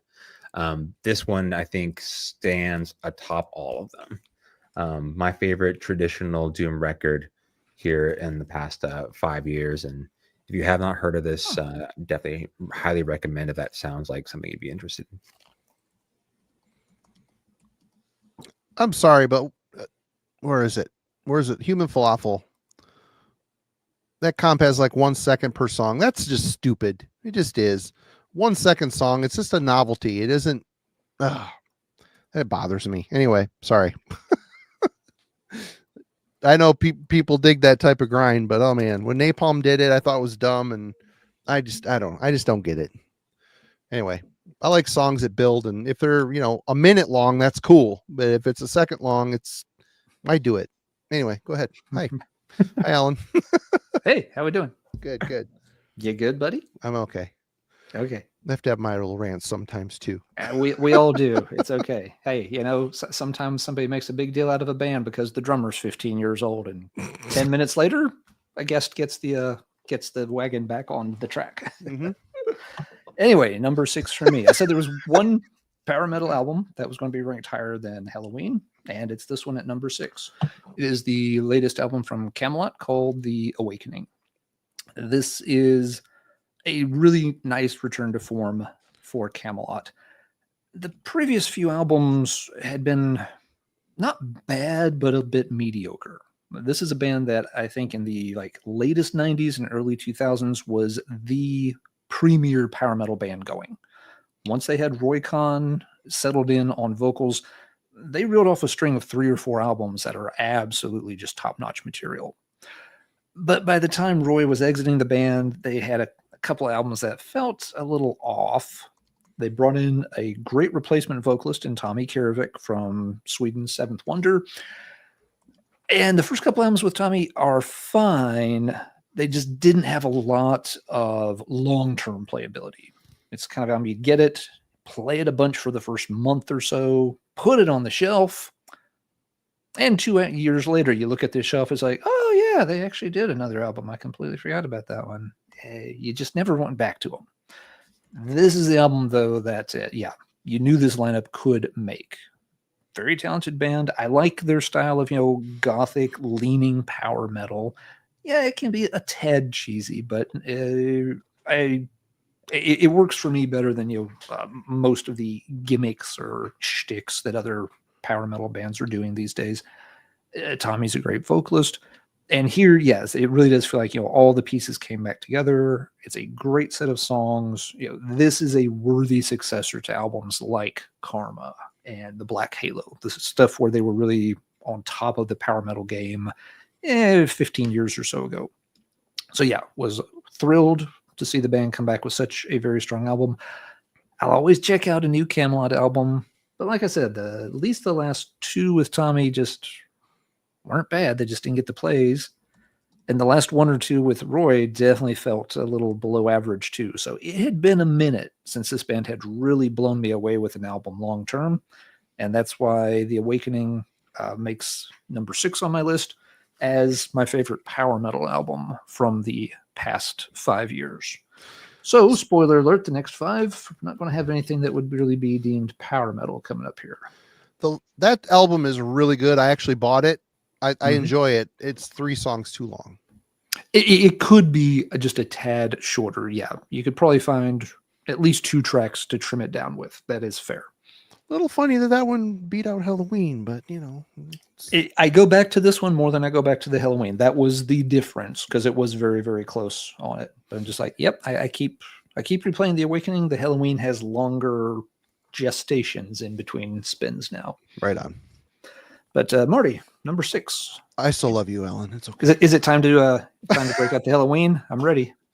No, that might not even have made the list. I mean, it's hard to say. Oh, Santa Claus is coming tonight. We know that. Don't try to mess with us. If he's lucky. Anyway, this might be a bit of nepotism, but Panopticon's Rhyme of Memory. This came out in 2023 on Binary Recordings, and I had a hard time picking between this one and Again Into the Light. I just think Austin, after all these years and what he does, he just keeps getting better and better and better. He's a very brave composer. All the instruments you hear on the album are him, other than the violin. The violin is done by Charlie Anderson. Austin doesn't play fiddle, but it is just amazing to me what he can do.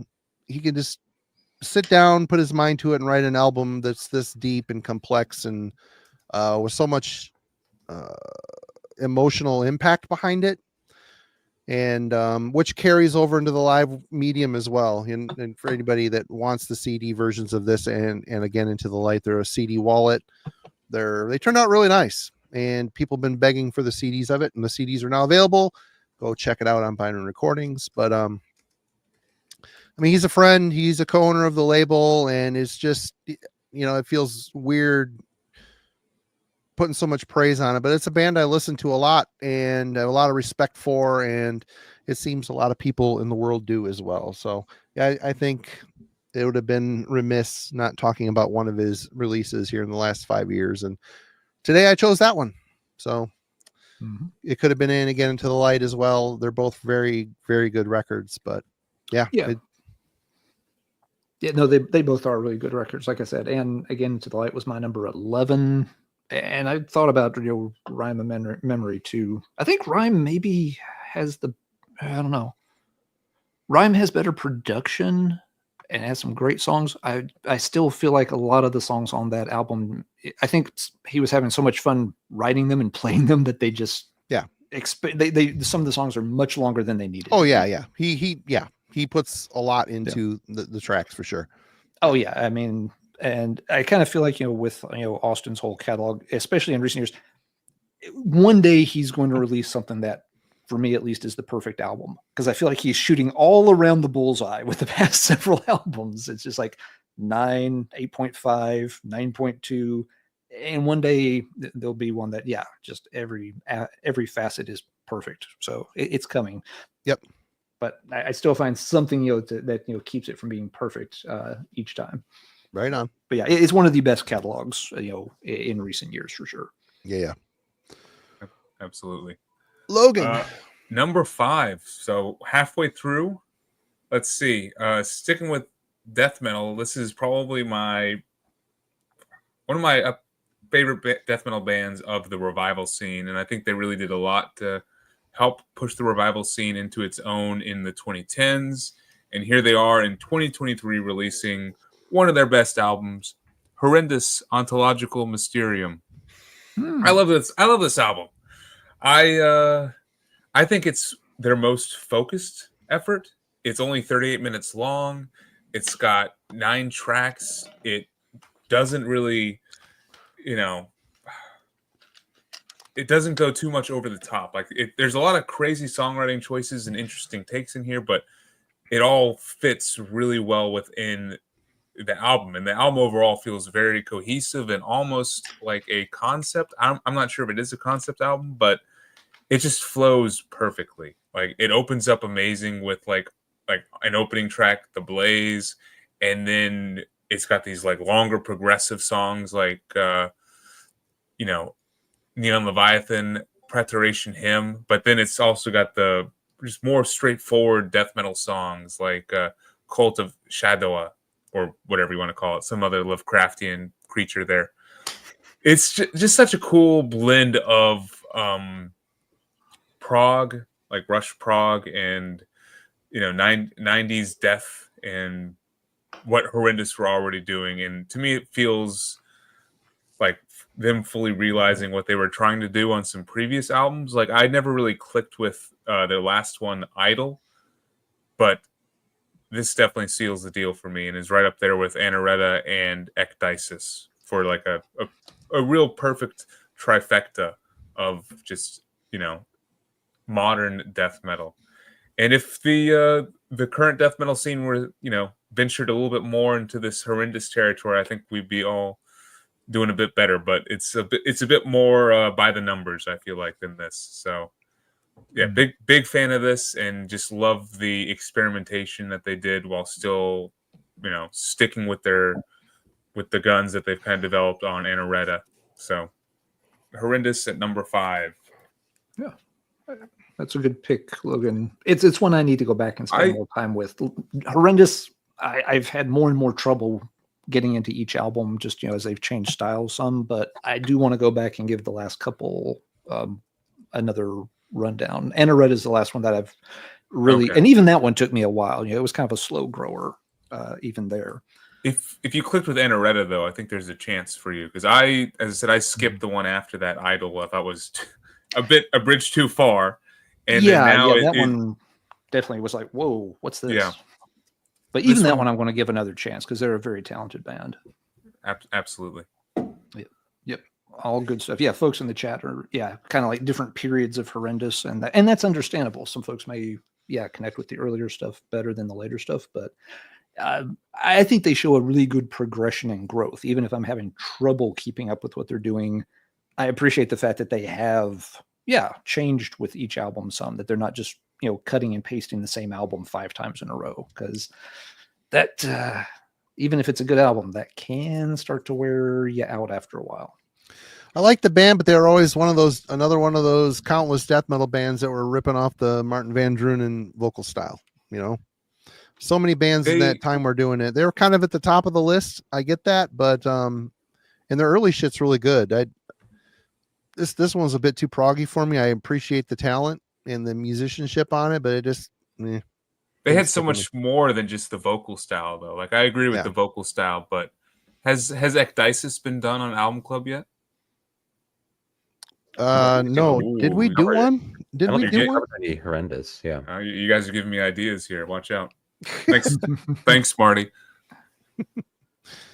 All right, Kellen. And Neander's right. Yeah, Horrendous had a ton of buzz around them for a while, but it does feel like some bands like Blood Incantation, maybe Two Mold, They- kind of taken the lead in terms of Horrendous visibility. set it up for them to take the lead, though. Like, Yeah. they were there paving the way for Blood Incantation to have its success, and Yeah. same with Tomb Mold. So I think they're the most important of those three in my opinion. Well, and those bands are now doing the same evolution that Horrendous does. They had Yep. those early old school crushers, and now they're moving out, and that is alienating some fans. The new Tomb Mold and Blood Incantation were not without their controversy. There'll be some other band come out, that makes a couple of filthy old school crushers that everybody will run to. That they'll be the new Sweethearts. Then they'll progress, try something different, and half the scene will leave them, and we'll just continue the cycle, it seems. A tale as old as time for metal. Or at least as old as the early 90s. Yep. Well, Celtic Frost existed in the 80s, right? So Yeah, they did. They sure did. They did. Yep. Yeah, Celtic Frost's trajectory is a little weirder. Oh, it falls apart pretty quick, and it took them till the end to get it together. But Yeah, I mean, they when they went off script, they went way off script. Oh, real bad. Yep. Yeah, anybody that had trouble with the new Tomb Mold, have fun with Cold Lake, boys and girls. Yeah, enjoy. All right, Kellen. One of these days, there's going to be like the worst albums, sort of top 10 countdown within a catalog, and I'm sure there'll be some. Yeah, we have thought about doing something like that. I mean, it would be a fun topic. At the same time, Marty and I kind of try not to focus on like a negatively themed topic. We'll rant about things here and there, but we don't necessarily want an entire episode that's just going to shit in everybody's cereal all at once. But that's also the shit that people want to watch. Oh yeah, it would be very popular, Yeah. no doubts about it. So we might try it sometime. I wouldn't rule it out. I think we do just want to be careful that you don't want it to just be done mean spirited, or just have it be absolutely 3 or 4 old farts, ranting and complaining for 4 hours straight. I would just look forward to how many rants would be in that episode. I would, Yeah, I mean, that's kind of the thing too. In a lot of cases, I mean, they're so well documented that it would almost even be hard to rant about some, because this is like, this album sucks, but everybody already knows it sucks. What else can I say about it that hasn't already been said? So we'll see. It's something to talk about. It would be a fun topic. I think we need to just find the right angle to approach it from. Yeah. But sorry to derail for a moment. No. No, I it's all mean, we did the Chameleon stream. So you did spend some time talking about how much you. Yep. Okay. But and with that one, I mean, we did it. I hate to use the word tastefully, but we did. I didn't just get on there and piss and moan for 60 minutes while we played it. We talked it over. We did pay attention to tracks. We discussed other aspects too. Yeah, it wasn't just a watch me bang my head against the table for 60 minutes or something. People were noticing the fact that you weren't really technically listening to the album because you talked over the entire thing. Yeah. you filibustered it, Alan. You did. You filibustered the fucking. You did. I did. Yeah, we talked and back and forth a lot on it. I felt like we kind of had to though, because I think 60 minutes of just watching this. I mean, there's only so much entertainment value to be had from that before it's like, okay, we've seen him do it for 7 minutes now. He's going to have a concussion, and this is getting uncomfortable.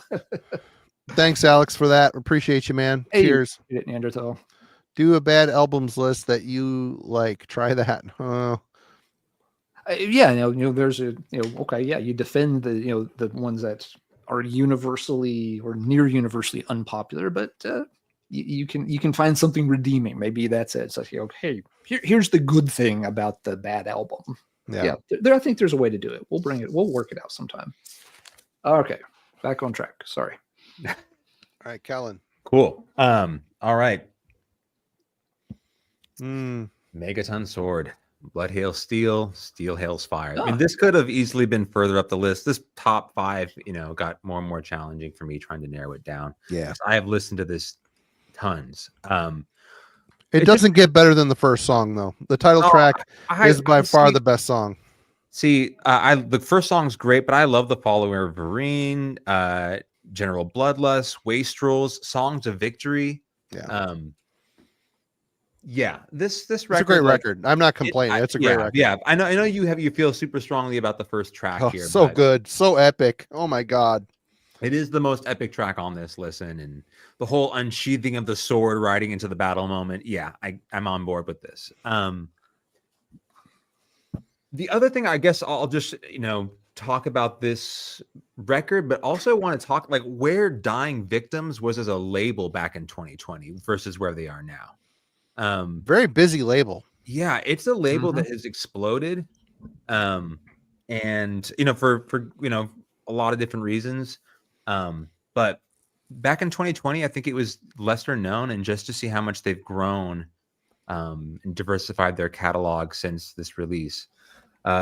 What I want, like, I remember looking at this band name being, what the hell is going, why would you name your band Megaton Sword? But I dug the album artwork and fell in love with the vocalist immediately. So the follow-up to this, Zoller, Marty, and I sat down and talked about Might and Power for about 3 hours. We did? No. This is, one of my favorite bands in this sort of world that's happening right now. And this release, as much as there's others that have sort of followed it, and the EP prior is great. This for me sort of like sealed the deal, and yeah, for sure. Megaton Sword, but Hail Steel, Steel Hail's Fire. Good album. Really is. Alan. It's fine. I know. No. It's not a bad album. It's we I just don't disagree on this. Yeah, They need a better guitar player. They need a better guitar player. A soloist. They need a guy that really shines out, adds something with solos to them. That's my only complaint about that band. But anyway, go ahead. It's fine. I swear I'm not trying to make Kellen. I'm sorry, it's not Camelot or damn right it's not. They're not doing this in the album, in the band photos. All right. I don't know what to do with my hands right now. All right, so we're in top 5 here. And one thing I noticed for me, there was a distinct top 5. Like, the split between number 5 and number 6 is like, yep, these go up on this part of the list, and the rest of them go in that half of the list. Number 5 is one that Marty cued me into. I did not know about this when it came out. He's like, hey, you might like this. It's pretty good. I think you may have reviewed it, Marty. I'm not sure. The Ruum album. It's coming on my list too. Yep. Yes, the Black Royal Spiritism, another Great title I stumble over. For folks who are not familiar with this one, it is Blasphemer's mostly solo project that kind of picks up where he left off in Mayhem. So it definitely is, playing into the style that he worked on with things like Wolfslayer Abyss, Grand Declaration. Doesn't have the electronic part before anybody freaks out. No. Okay, it doesn't have the techno song. Everybody, keep your panties clean. But no, it has very much the cool black metal style that Blasphemer is really good at. Always like his approach to guitar. Just a talented guy, writes a lot of good stuff. And this is one of those things that it kind of came out of nowhere. You wouldn't expect him necessarily circle back to that style. Wouldn't expect it to necessarily come together and sound that strong again. This is something that could have felt like a retread. You could be like, oh, that's the leftovers from Mayhem. And reportedly some of it, it did kind of date back to that period. But it still sounds really fresh, very interesting, and very, very well executed. This was another one. I didn't know where it would fall on this list when I started making it a few weeks ago. I'm like, I liked that album a lot when it came out. I don't spin it a ton. I'm not reaching for it as much as say like a Camelot, but playing it a few more times. No, that is a extremely solid album. It really is. Really well done. Yeah, can't really complain about anything in particular on it. And that's why, it pretty quickly made it into the top 5 side of the list, as opposed to the bottom 5 part of the list. So that's enough about Ruum. Marty's going to talk about it some more soon, it sounds like. So we'll circle back to that one for some more later. So that is my number 5. Ruum's Black Royal Spiritism. All right. Well, this is one I picked for Album Club back in the day, and there's no secret that I am a humongous fan of Norwegian black metal. And this band checks all the boxes for me. It's Dold Vorde ens Naven with I can't roll the R on all this stuff. Morkeri? I don't know. This album rules. God, it's so good. It's got the guy from I've had enough drinks now. My brains are scrambled. Vic Otnick from he was in Vedwin's Enda and Dodhemsgard. Jeez, oh Pete's, man. Yep, on vocals, it's got Havard, who was in the early iteration of Ulver, the black metal era. Couple other guys, I can't remember where they come from, but this album, it's just pure, excellent Norwegian black metal, really well produced. Vikotnik's vocals are just super grim right up front. Havard's guitar playing style is very folky, but woodsy, very atmospheric. It could have been maybe the third. It's in league with what should have been the proper 4th Ulver record, in my opinion. But I really, really enjoy the hell out of this band. They have a mini CD that came out before this that I don't care for as much. They got much better on this. It's because they kind of stripped away the experimentation and just stuck with the grassroots Norwegian black metal.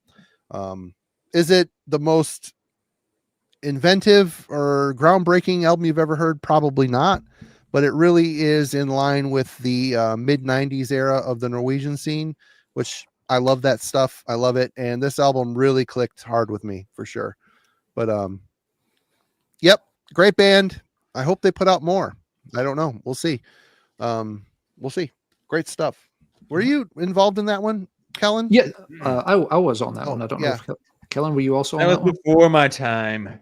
Okay. The album club, yeah. Yeah. Me and you and TJ. TJ. Yeah, it was an early iteration of Album Club that did that. Because he was bitching about it at practice. I remember him bitching. Yeah. It's a good album. Now that is one that, when I heard it, liked it, I bought it. I've got a copy on the shelf back there. I haven't played that in 2 or 3 years. I haven't touched it in a while either, but it's not because I don't like it. I just haven't gotten back to it. No, it wasn't a bad one, but it did not prove to have any staying power. I've had no desire to pull it back off the shelf. It's cool that you've got on your list. I seem to remember you making a lot of sweater metal comments about it at the time, though. So I'm a little surprised it's this high up. I don't think Are you sure there's not a hairless cat sneaking around behind you? No, my dog wouldn't like that. She wouldn't stand for that. She's Have you been shaving the dog critter recently? household. No, she probably needs it. Imagine a bald bulldog. How ugly that would be. Marty switching from White Claw to red wine, perhaps. Well, I'm not far off. Yep. All right. Great album, though. Love it. Yeah, no, it is a well done album. Yep. All right. I saw Kellen's A5 earlier, and I was like, man, that's pretty cool. I want to be just like Kellen. Yeah. I want to be just like Kellen. Can I join the club? Look at this little guy on the cover of this one. So this is Esok Trillium with Eternity of Shog? I don't know. SHAOG. Shawig. But this is a art piece called Vampire of Mars. So there's the guy on the cover. But for those who don't know, Esok Trillium is a one-man. I can only call them a black metal project, but they are so much more than just that. A one-man black metal project from France, and all the stuff comes out on an iVoid hanger, which makes it tough to get at times. But they also like the A5. This stuff is just over the top. Everything in the kitchen sink style of writing, like there's string instruments, orchestral, acoustic.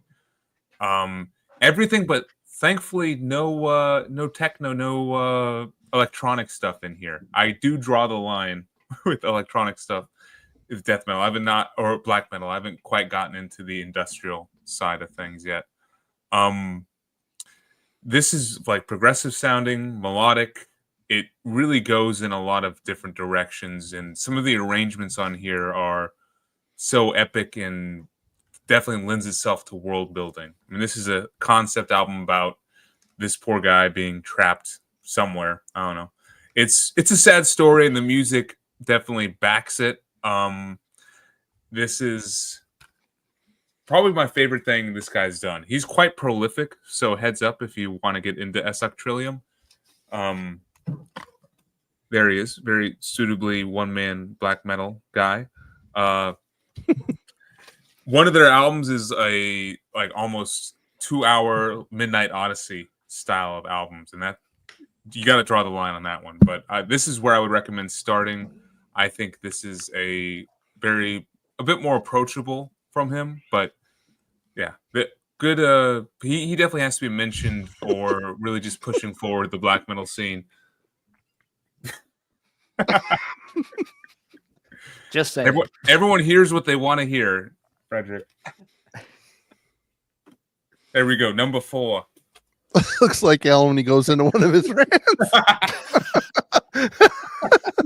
Yeah, when you go into a rant, the lights need to change in your room somehow. You need to have like some LED and some. Gotta have the dimmer switch on or something. Put some black circles under your eyes, some Tom G. Warrior fucking crap on your face, and it'd be cool. Do like the anime lighting when the characters get suddenly scary all of a sudden. We need to work on that. Put that in the budget. All right, Kellen. All right, this is my obligatory Spartadobus release here. Inathin Skin from Trolldom. I wanted to pick those records up, but God, I just couldn't spend the money on them. There's a lot, and I'm like, I know I like them, but so start getting thrifty in my old age. It sucks. Well, you know what? You should probably. This is like 2022, so you should be able to get it now back here stateside at a decent. It's probably worse now. It's probably sold out, and everybody are selling it for $100. Is probably what it boiled down to. Anyway, this is just an all-out like attempt at trying to recapture anthems. So it's nothing wrong with that. Wall of guitars, synth on top of piano, on top of organ, on top of synth. Recruited a session drummer who's sort of, I guess, bounced around with a bunch of different projects. Kevin Paradis. But it 100% is like trying to go after Trim's drum performance on anthems. A super intense symphonic listen. Just, I think 8 tracks of dense hellfire on this one. He also, in typical form, released another record that I really enjoy. This is on the exact same day. So yeah. Guy's super prolific. It's crazy. Super prolific, right? And this one is a far more like on the majestic sort of atmospheric side of symphonic black metal.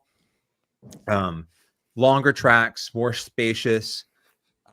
Still like, a full-on black metal listener, but the intensity of Inathin Skin was difficult for me to fully embrace. But I think a lot of people have a similar experience when they first listen to anthems moving from Nightside. Just how dense and overwhelming the listen can be. But this is the closest thing in like the past 5 years that is,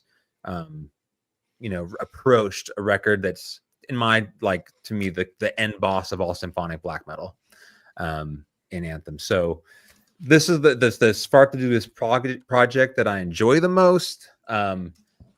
It's also one of those things where, like, man, I think they would have greater visibility and impact if you weren't having to keep pace with 20 different releases every year. I have the same sort of issue with some bands like Purification, where just there's like an annual turnaround, tons of different new content.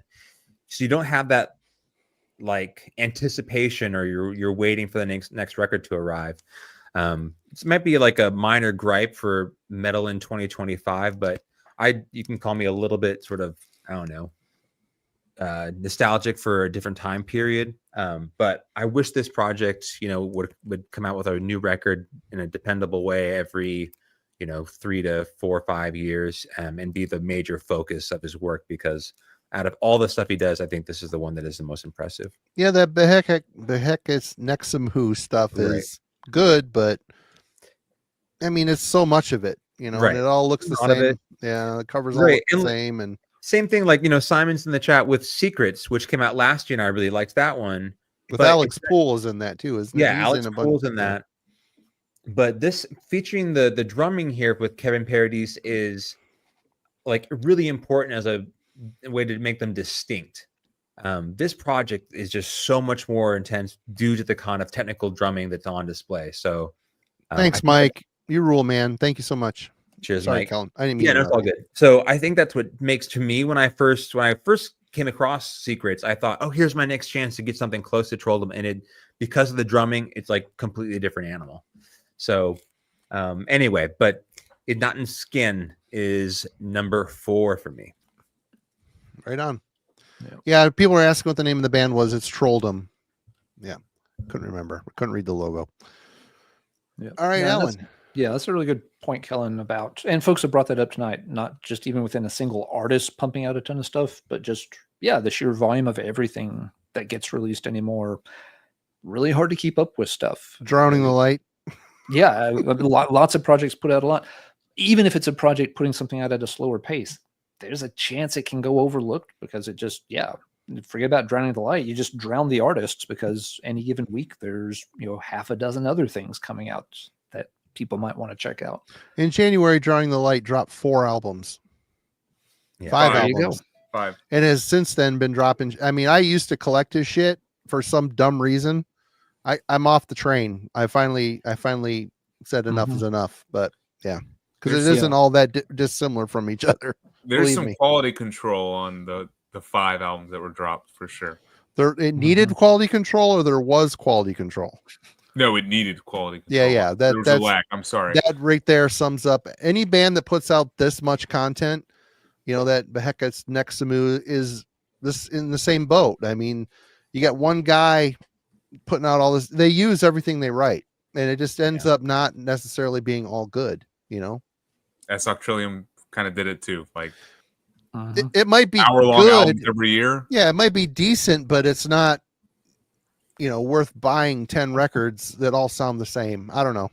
It's a thing. Yeah, it really is. And folks are mentioning some other good examples in the chat right now.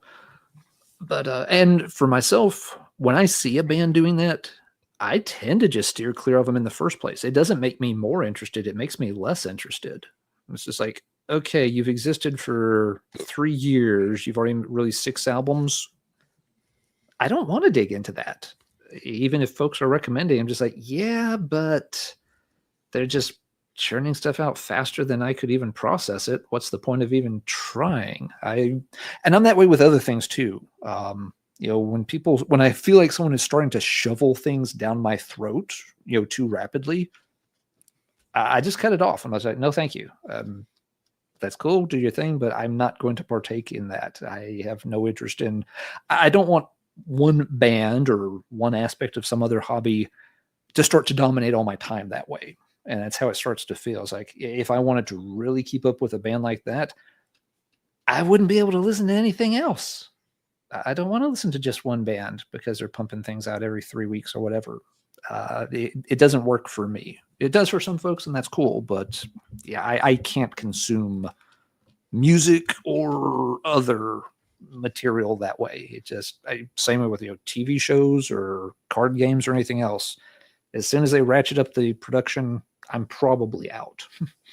I mean, it's like the whole Pokemon, got to catch them all. At one point, you're essentially collecting album covers. I mean, that's it. Yeah. I don't know. Like, how often can you put out a new card set? How often can you put up another update to this video game? Yeah. I haven't even finished with the last one, and there's already 2 more. That I'm just be like, okay, I guess I'm done with this, and I'll move on to something else that moves at a pace I want to keep up with. And then Rick is completely right. That Draw band, I've got one of their CDs, and that's probably all I need. Yeah. Yep.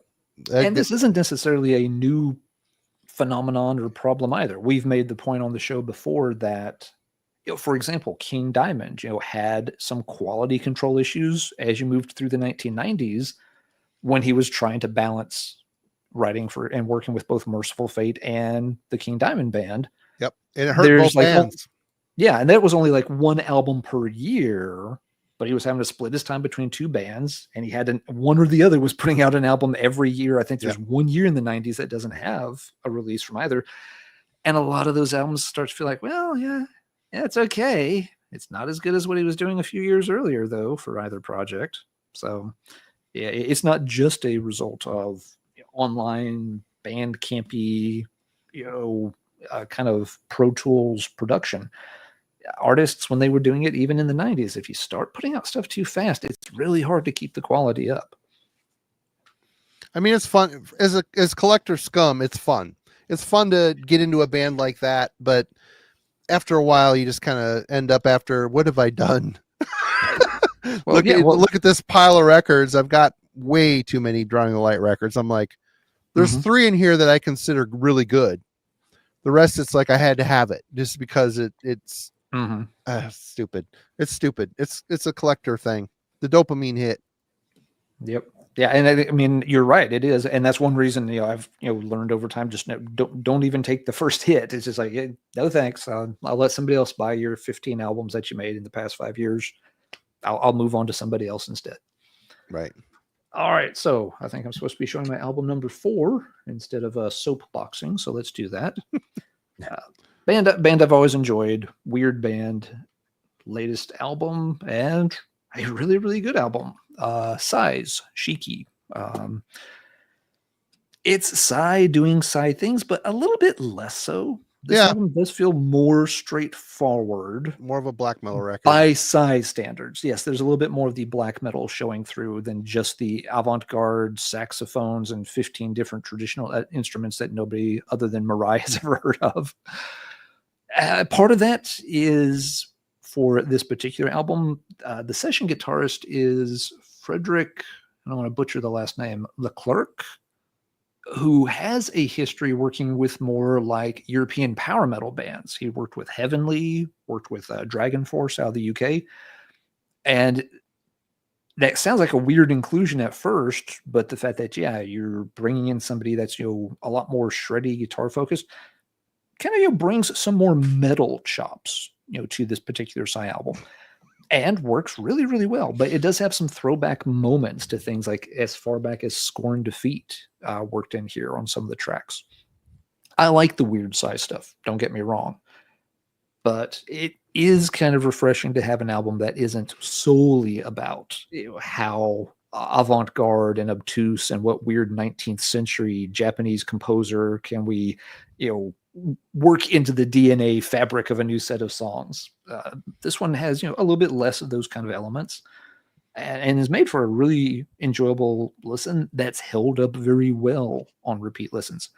Psy is one of those bands. They've got a lot of albums I really enjoy. This is number, good grief, 13, I want to guess off the top of my head.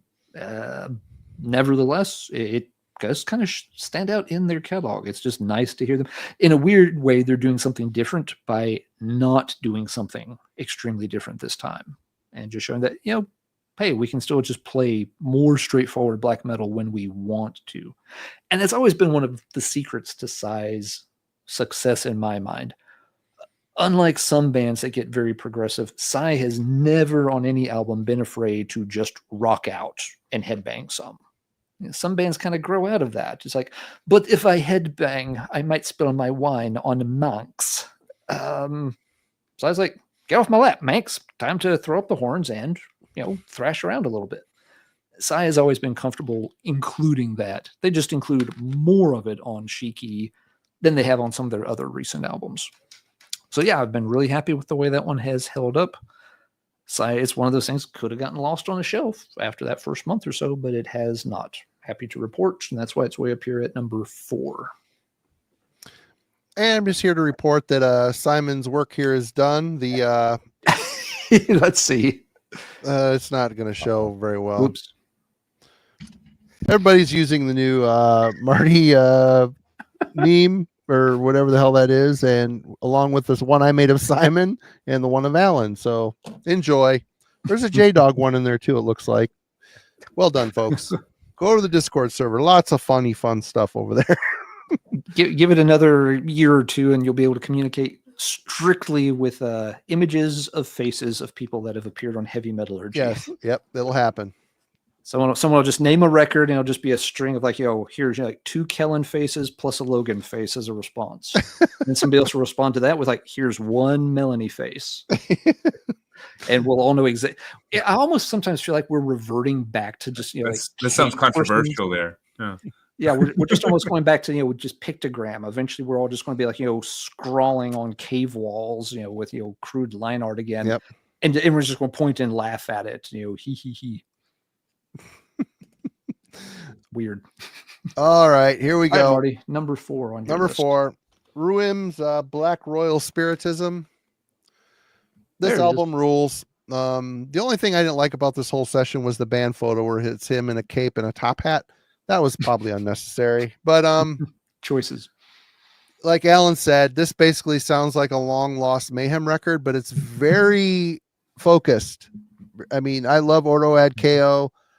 I love Runa's work in Mayhem. He had huge shoes to fill, and he did it with style and grace and not sounding like Euronymous. He did his own thing, and he took that band, he made that band more ferocious, experimental, just in his playing style alone. But this is better than Ultimus. This is better than it's better than most R Noir. I do enjoy R Noir, but this record is just really well composed. There's no filler on here. All the songs, there's no long experimental pieces. It's all just straight up Mayhem era black metal.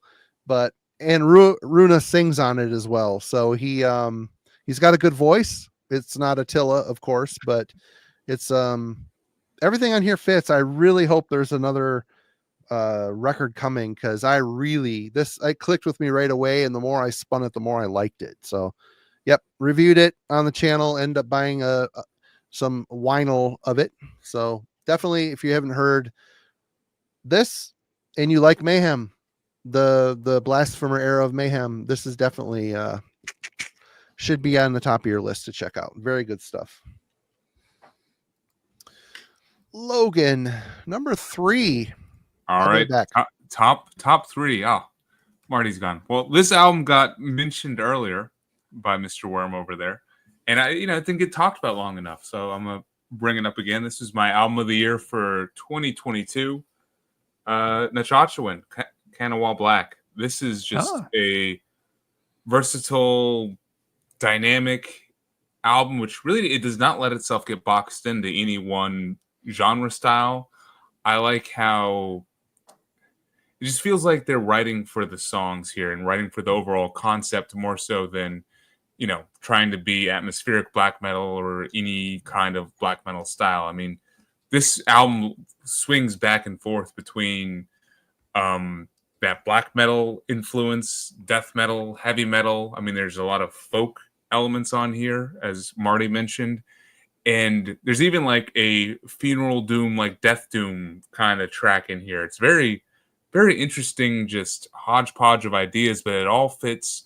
It all is emotionally stirring and kind of just feels perfectly American. Like the concept and just what Nachachuan stand for is just a great example of, I think, American heritage. And it's cool that, Marty had a hand in putting this out in Vine Rune, and I think this is an important album for the past 5 years, and this is an important band for like the past 10 to 15 years of black metal. I mean, look at A Heart of Akamon. That album right there, I think, really helped put this but more native-oriented atmospheric black metal on the map. And, I don't know if we would have Black Braid if not for Nachachuan. So this album, though, I think is the best to come out in that style, period. I mean, tracks like The title track, I Can Die But Once, is that like more acoustic style ballad, but it's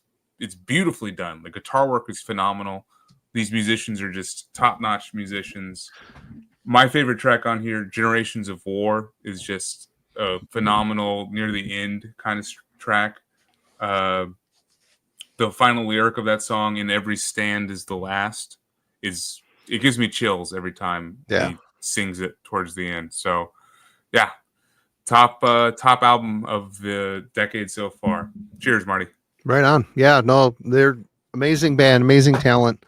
I think, you look at like, the whole there's like this whole, there was for a while a rise of this indigenous black metal stuff, and Black Braid kind of took the reins and went for it. And I think that the style that he plays is just more in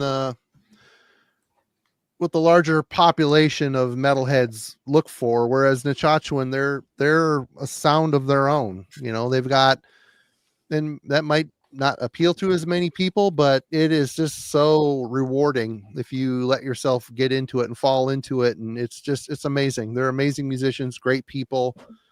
Awesome. Awesome band. I don't think they were following any rules or boxes when they were making this. They don't sound like anybody either. Yeah. They're just writing beautiful, stirring metal music. So, yep. All right, Kellen. Okay, so this is Heaving Earth, Darkness of God. I've got that CD in a pile. I still haven't yet listened to it yet. I need to do so. So Lava Dome continues to be my favorite death metal label nowadays, and here another 2022 release for me. This is, I guess, in so many ways like a classic death metal record inspired by Immolation. That's going to be the first place that I will sort of steer anyone, though it veers from there probably closer to like Morbid Angel, Hate Eternal, sort of like super fast, almost like 2000s kind of ripping paced death metal meets. Beyond that, there's a very sort of specific kind of dedication to guitar work that I think people would associate with a much more like the Ulcerates of the world or Ad Nauseum that Logan showed earlier. Those kind of like clean guitar tone that's deeply melodic, but the complexity of this. And I don't mean in terms of like the individual playing, but the layering involved, the tracking of it is probably where it stands out the most. So everything that was sort of odd and off kilter about Immolation, but also sort of classic heavy metal from the 90s, they're tapping into that in a way that I think is also a little bit more complex. So I think a lot of death metal fans nowadays may listen to this and think of it as technical death metal or avant-garde death metal or post-death or something like that. I think it is just a inventive way of approaching a very sort of classic death metal sound, but you listen to this and it's not going to be grouped into an old death metal revival or whatever that is. It's got a bit more going on here, and this is their third release. So it's one of those things that just went under the radar. It's a small little label out of Europe that's putting out this kind of metal right now, but easily, that's a lie. But I had to pick my favorite death metal record of the past 5 years. And this year had a great number to choose from for me. I continually come back to this and think there's a whole lot more to enjoy and want more people to pay attention to this band and this record. All right. Alan. All right. Number 3 on my list. Another comeback album. Kind of surprised I had a couple of these since I'm pretty gun shy about bands getting the band back together. When it works, it works. And Kira Thunkel really made it work with Forever Black. I knew this was going to be on your. I knew this was a given. I didn't know where it would end up on the list. I was a little surprised it ended up this high on the list. But it is a fantastic comeback album. It's not perfect. Some folks, you can nitpick at this album if you want to, for sure. You can say that, some of the songs could be a little tighter. The sound could be a little better. Doesn't matter. The thing that was really important here was similar to Psychotic Waltz. Could they recapture what they used to do? Because this was another band that felt like they got cut off too early. And, their fourth album had a lot of problems with it in terms of production, label meddling, having to rotate members. They went out not on the best of terms. And a lot of people felt like there was unfinished business. This album delivered. It showed that, yes, they can still sound exactly like Kira Thungal, have all that kind of same fire and fury. That was always a huge part of their sound. They still sound angry and pissed off as always. It roars to life extremely well. And it's got at least 3 songs on here that I would be very happy to put on any Kira Thungal best of type playlist. They are Frostmon Stream, The Fire Divine, and Fractus Promisum. All fantastic songs. They show all the members are at the top of their game.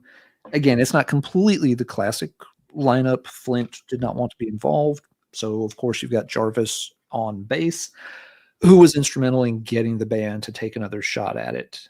And yeah, huge kudos to him for doing so, taking time away from Night Demon to help jumpstart this and really make it happen. And it's been great having Kira Thungal back. They've done another album since then that doesn't rank as high for me. This one, even with a few blemishes here and there, it did exactly what it needed to. And I've commented on cover art several times tonight. I know that's not part of the music. You don't have to have good cover art for it. It's part of the presentation, though. It's important. It is part of exactly. You're right, Marty. It is important. It is part of the presentation. And this particular image for this particular album couldn't be any better. It really does look like an older Elric kind of strolling back into town across this, big barren wasteland where, he probably spent a huge chunk of time drifting through there. And it just fits what's happening at this moment in the band's career. We've been gone for a long time, lost in the wilderness.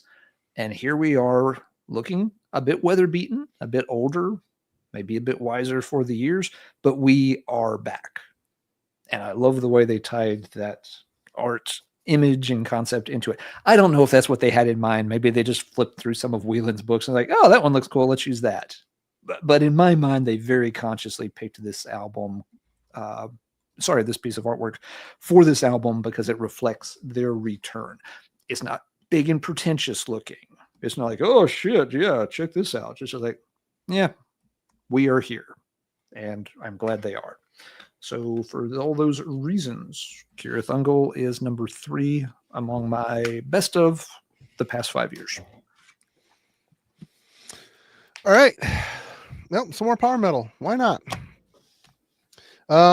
Yeah, we're going to Greece, I want to say. Well, it's kind of an international thing. We've got Sacred Outcries, Towers of Gold, the second album by Sacred Outcry, and it features the band. They put out one album before this with a different singer. The singer on this one is Daniel Hyman from Lost Horizon and Warrior Path and other projects that he's dabbled in, none of which have been much of an impact. He was also on a Crystal Eyes album as well, but I don't have that one. But anyway, this is a fantastic record. I know Alan was a little, it starts strong, ends strong. The middle part of the music of the album is very, it kind of lumbers along, but it's maybe, sorry to interrupt. It's maybe sort of like the Camelot album where it's maybe just a couple of songs too long. Yeah. It fits the concept of the lyrical concept, which he was a lot of years at sea or whatever. And the music reflects that, kind of like the Rime of the Ancient Mariner, where all the waves stopped and it's the do, do, do, do, do, do. There's a lot of that type of, they create a world with the music here to emulate the lyrics, but this is a fantastic record. Daniel Hyman is a goddamn force to be reckoned with vocally. His range is intact from the Lost Horizon years. He harmonizes with himself at very high levels of his register. It's crazy. It's crazy how a singer with this sort of capacity, you can tell it's like when John Arch, when he left Fate's Warning, he left music, and then he came back and did a 2-song EP with John and Portnoy, 2-song John Arch solo project, and it sounded like he hit pause on his career and his voice was intact. Daniel's not touring the world screaming like this every night, so I think it is in a lot of ways shielded his pipes. Age it becomes a factor as well. You have to consider more so, but this is a fantastic record. It's Greek band, but they don't sound Greek. It's just a very well composed European power metal record with a lot of emotion to it, and it's fantastic. I mean, Kellen and I, we did a discussion on this. I don't remember if it was his channel or this channel. It was his channel, I think. Yeah. So if you want to hear us talk about this record for an hour or so, go over Killing for Company, links in the description. Check it out. It's a fantastic record. I'm sure it's going to be on Kellen's list here before we're done. He got naked in a shower for the promo. So I'm if it's not on the list tonight, I'd be a little surprised, but whatever. All right. Logan. Wow, number 2. All right. So here's my favorite death metal album of the last 5 years, I guess. And I was actually surprised that I came to this album as, the best of this genre. And in fact, when I look back at the past 5 years, I think this will be a monolithic release for just the metal scene in general, and definitely for this band. Talking about Ulcerate, Stare into Death and Be Still. Folks in the chat have been waiting for someone to mention it. I'm glad you did. I saw early on, and I was just holding my tongue and waiting for now. But here we are.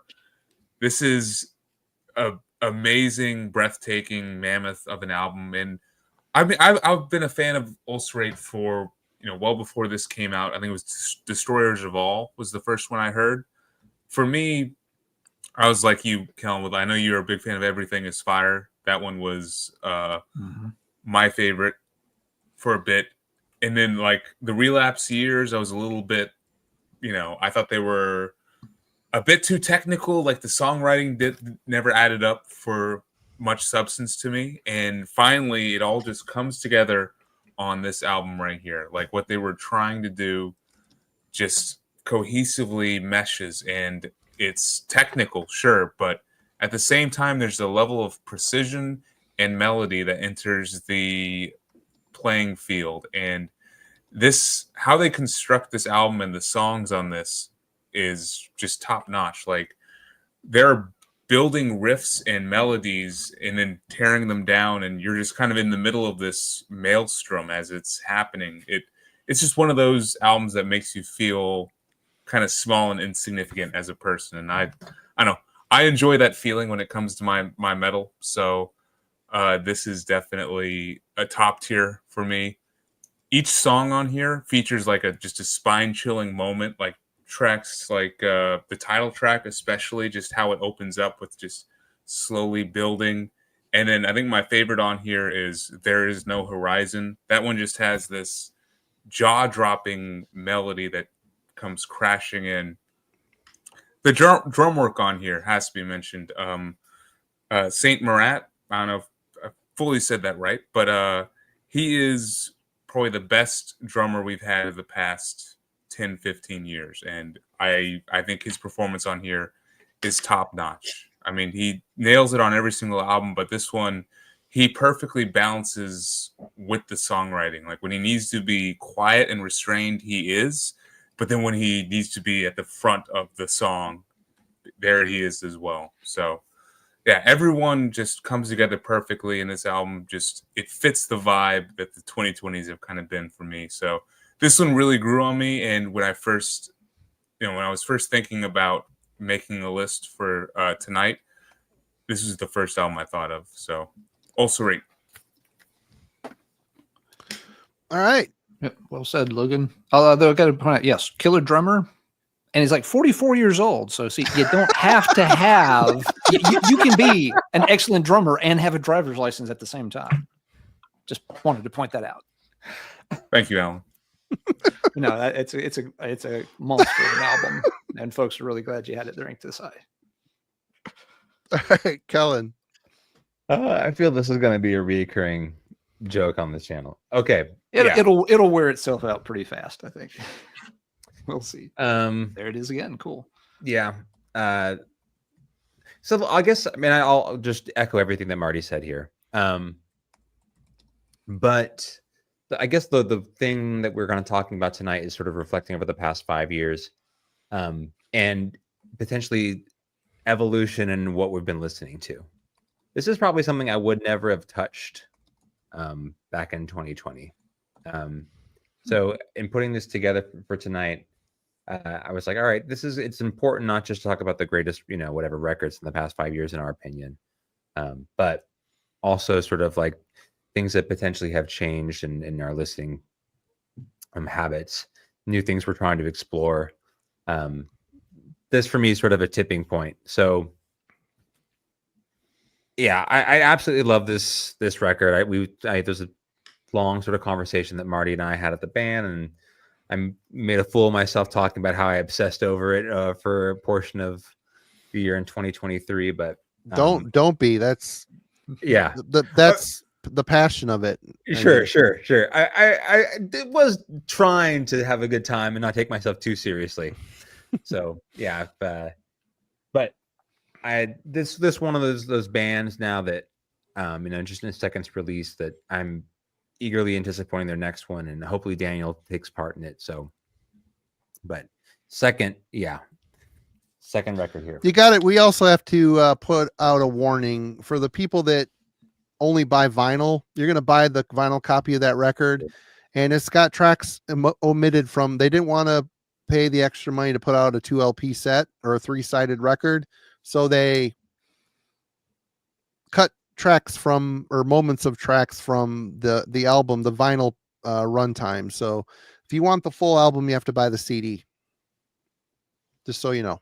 Little FYI there. No, that's a good point to bring up, Marty. It's weird for the vinyl to have fewer tracks than the CD. Oh, it's annoying. Yeah. These days. Yeah.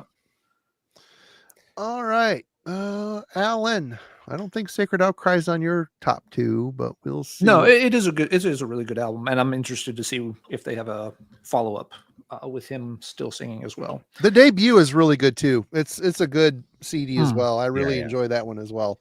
But you get the Daniel bump for sure. He's such an amazing talent, such a smooth voice. It's so beautiful. It's great. A little bit of an interesting story, because that first record was originally written back in 2000, and the band fell apart, and so it had held on to the material for the longest time. So I think for power metal fans like yourselves, it's interesting to think about what if that record could come out in a very different time period, how it had been received. I'm curious, right? Like the first band that jumps to mind is that Domine that I spun. I think that band's from kind of Greece as well, and kind of play a little bit more of an epic power style. So anyway, just an interesting story.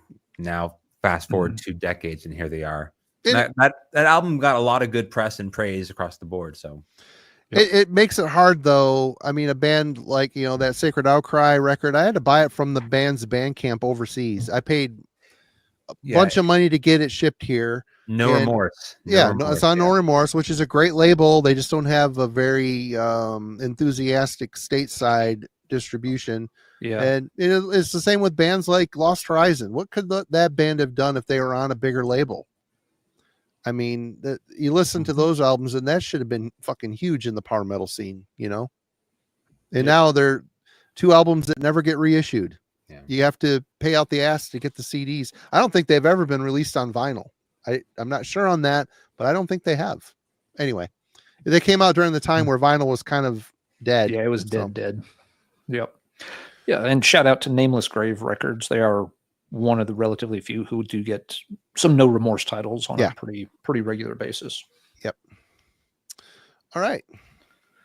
Okay, number 2. So I don't know if Frank is still watching or in the chat, but this is definitely the Frank album for the night.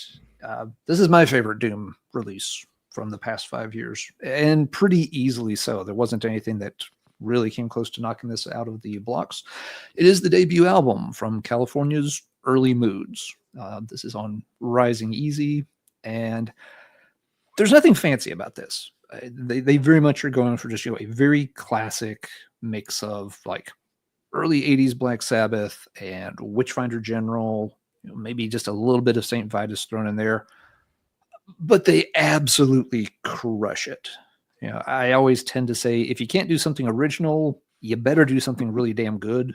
And these guys do classic doom metal better than anybody else I've heard in recent years. It's just extremely tight. They tour a lot. They are out there hustling, trying to get their name out. They've already done a second album that is extremely good too. I don't think it's quite as good as the debut, but it's a very, very minor difference between the two. It's in the same overall style. Absolutely nail it right from the first song. And one thing that helps too, there's a lot of power to these songs. Sometimes when people complain about doom, the complaint is often along the lines of it's a little too slow or it starts to drag. Early Moods doesn't really have that problem. And that's where the Witchfinder General influence comes in, I think. Witchfinder General are always a little bit better at having that higher octane injected into their kind of doomy sound. Early Moods learned that lesson and learned it very well. You hear it right away, like the opening track, Return to Salem's Gate, is perfect. it starts, it kind of builds in a very traditional doom beat. But then they have, this, just a very brief section before the first the first verse, where they start to pick up the beat. The drummer does this quick, tight little roll, and so that it builds this momentum and just launches into the first verse. And so right away, okay, this isn't one that's just going to plod along in like 2/4 time or something. This one is going to rock out and kick your ass just a bit. I have played this album an insane number of times over the past several years. Great band. I hope there are good things in their future. Wouldn't mind seeing them get picked up by a slightly bigger label. No offense to Riding Easy, but they tend to do really basic. I mean, this is about as simple as it gets. Just, 2-panel fold out digi thing. They fit the overall Riding Easy kind of vibe of having that 70s throwback look and everything. Love the band photo too. That's got to be like the best afro that you will see on hair helmet tonight. Absolutely. But this band is good enough. They do deserve to be on something maybe a little more high profile with better distribution that can help the band make it to another level. The only other stumbling block the band might run into, they've done 2 albums now that are extremely good and in the same style. At some point, again, don't just copy and paste your albums. They didn't do that on album number 2, but if they don't ever evolve their sound or tweak it a little bit, it could start to feel a little cookie cutter. The way that, like Candlemass in more recent years starts to feel like, okay, here's a new Candlemass album. Great. Sounds like the last 2 or 3 Candlemass albums that I never play either. Don't want to see that happen to Early Moods. So yeah, maybe just keep that in mind. Do good stuff. It's one of those bands I really do have high hopes for moving forward. I would hate to see them like fall apart, disband, not get the attention that they deserve because they're just on a smaller label. And again, no offense to Riding Easy. I've bought a lot of stuff from that label, but this is a band that I feel like, could really appeal to a much wider audience. They just need the visibility and keep the momentum going long term, not burn themselves out, trying to break through that glass ceiling. So that is my number 2, Riding Easy. I wouldn't have guessed it would end up quite this high up the list, but it is such a fun album, such good songwriting. I can play that thing. If I start playing it, it'll be in my CD player all week. It just doesn't come out. I love CDs like that. Yep. Or you just get done listening to it, you just hit repeat, and like, I'm listening to that fucker again. Yeah. And like Ryan's saying here, it's another album. It's very riff driven, great, melodies, great guitar. But yeah, it is a riffed album. And I think, especially for folks like ourselves, we still do really gravitate towards those albums that are very riff driven. That's great. Something like Ulcerate is really cool too, where maybe it's more about, the dissonance and the atmosphere. It's a different listening experience. But sometimes you just want to hear somebody fucking riff and get in the pocket and nail it. And that's what Early Moods does. They're fantastic. And a shout out to Rick. He's the one who introduced me to that band. and I love their stuff. I have introduced other folks to it, which is why I mentioned Frank. I got Frank into that band, and it's one that he's really enjoyed too. Yeah, I am a recent convert to them, actually, Alan. I saw them Awesome. live last Friday, so I just picked up. Very cool. Yeah. And before seeing them live, I was basically, your hesitations when talking about them is why I didn't get into them. I'm like, this is just, Pentagram, Black Sabbath, all this other band worship. Do I really need this? But they are so good live and nail the vibe that they're going for, and it was impressive. It was also playing to like about 50 people, but so here's hoping they can capture that extra, sauce and bump that they need, for their third release. Yeah, I mean, because they have been out there touring a ton. They've, I mean, again, it's a California band. They've done some short East Coast runs. I missed seeing them back in December. It was exactly the wrong day and the wrong time for me to be able to get out to watch them. But they're not a band that just like, okay, here's a record. We're famous now, right? No, they are really going out there and putting in the effort. Frank sent me link to some live recordings of them, and yeah, you're right, Logan. They sound really, really good live as well. It's like, damn, I really wanted to see that. They played the hell out of it. So yeah, this band really is the real deal for folks. If they have any doubts, if you like this style of doom metal, this band is the real deal. All right. Number 2. I believe this is my favorite of last year, and still holds true. This is we did this on the album club, much to most people in the album club chagrin, but Wormwood, the Star. Oh, wow. This, the 4th album from Sweden's Wormwood. Features, it's the main project of Tobias Ridsing from, he's also the live guitar player in Monogarm. But man, I really kind of found this band to be pretty special. I like all their releases. This one, it is very much a depressive kind of black metal style with good production. The thing that sets them a bit apart is there is a definite 70s era borderline Pink Floyd guitar soloing and melody lines on here that kind of set this band apart from everyone else in the black metal scene. A lot of in key type of music. The riffs are, full chords or whatever you want to, however you want to say them. I play guitar, but I don't know shit about nothing when it comes to that. But it's just a very melodically charged record. There's a lot of feeling and emotion in this record. Nine's vocals are just scathing black metal style. It's a great record. I really like that it I mean, even the cover, the printed a little dark, but it's a unique cover. You see this sitting on the shelf, you're like, this looks like it's something a bit different, and it is. It's a bit different. The Rue song ends the album is very just an epic emotional track. The whole album is fantastic. Just I'm a big fan of this band. Hey, Dizzy Orange Droning, good to see you. But yeah, check this out. If you haven't heard this band, I think the big song in their catalog is The Isolationist. I think it's on their 2nd album. It's a very depressive black metal with some very cool solo work. But yeah, this band is not really disappointed. They're playing all the big shows overseas. They're playing all the festivals they can and getting out and doing stuff. So Wormwood, check them out. Good stuff. Good deal. Didn't foresee that one being that high on your list. That's cool. It's just shocking how much I spun when I got it. I couldn't stop listening to it. I just over and over and over and over again, kind of wore myself out on a little bit, but yeah, it's still, their other albums took up the slack. Now I'm kind of back into this one again. So it had to be on the list. And we're into our number 1 slot. Wow. Number 1. All I right. said it'd be a short episode and it's not. Hey, Sunday morning. I'm glad you got turned on to that. That's cool. It's good shit. See, look, we made it work. Yep.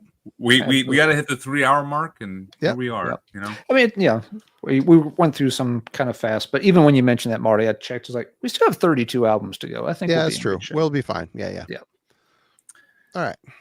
we enjoy soapboxing and stuff. Yeah, you we know. do. Little side tangents and whatnot. It happens. They're It's going fun, to man. happen. Yep. It's fun. But yeah, so number one, honestly, this is no surprise for anyone who follows, you know, I guess Heavy Metallurgy or myself at all. This is a very Logan band from Louisiana, Baton Rouge, New Orleans-ish. This was actually my number one band from last year, but not this album. This is a collaborative album, Thou, with Emma Ruth Rundle. May Our Chambers Be Full. So this is a mixture of just Southern sludge with a bit of that like interesting folk vibe that Emma Ruth Rundle plays. It's very like dark and dirgy and melancholic at times, and it pairs just so well with the intense heaviness and also dirgy sound of Thou. And with this album right here, they really explore their love of all things 90s. There's a grunge vibe. There is a feel of just the songwriting. They're definitely like channeling Nirvana at times and other like Soundgarden style like songwriting choices. But then at the same time, it's just, you know, pure sludge at its core. So this one was right up my alley. It was just the easiest thing for me to click with and get into. It gives me chills when I listen to it. I love the flow. It's like a nice 38, 40 minute long album. And it does feel like a journey. It starts with a long, like dirgy doom song and then picks up with like these more alternative grunge style tracks. And then the final song, The Valley, is just a chill inducing track. And it just ranges from, you know, ferocious to beautiful to sad to, you know, everything in between. This is just an album that hits me on an emotional and personal level, as well as just its kick-ass music, you know, not even just metal, but just kick-ass music across the board. And I would say this is my favorite thing from the last 5 years. And yeah, will definitely be something I will listen to for years and decades to come. So I had to go with the Hometown Boys and Thou. It's cool seeing some new folks in the chat tonight. It's good to have you. Thanks for joining us. We appreciate you. Mm-hmm. For sure. Yep. Hope you're enjoying the show. And yeah, that's a cool pick, Logan. Some folks were asking about or talking about Thou earlier in the chat. All right. Kellen. I mean, this could have, the Sacred Outcry was definitely up there, but 2023 was the year that I think at the end I decided have my two favorite records, and I think the ones that will be most important in the years to come. So this is the Malacarperton moment for me. Despite Alan's, you know, this might fall into the megaton sword. What the hell is all the hype about? But this band, this project, I guess where I was coming from, so many of like the recent years there's been an interest in kind of like more traditional, like orthodox, an appeal towards heavy metal's nostalgia for me has really sort of marked the more recent years for me.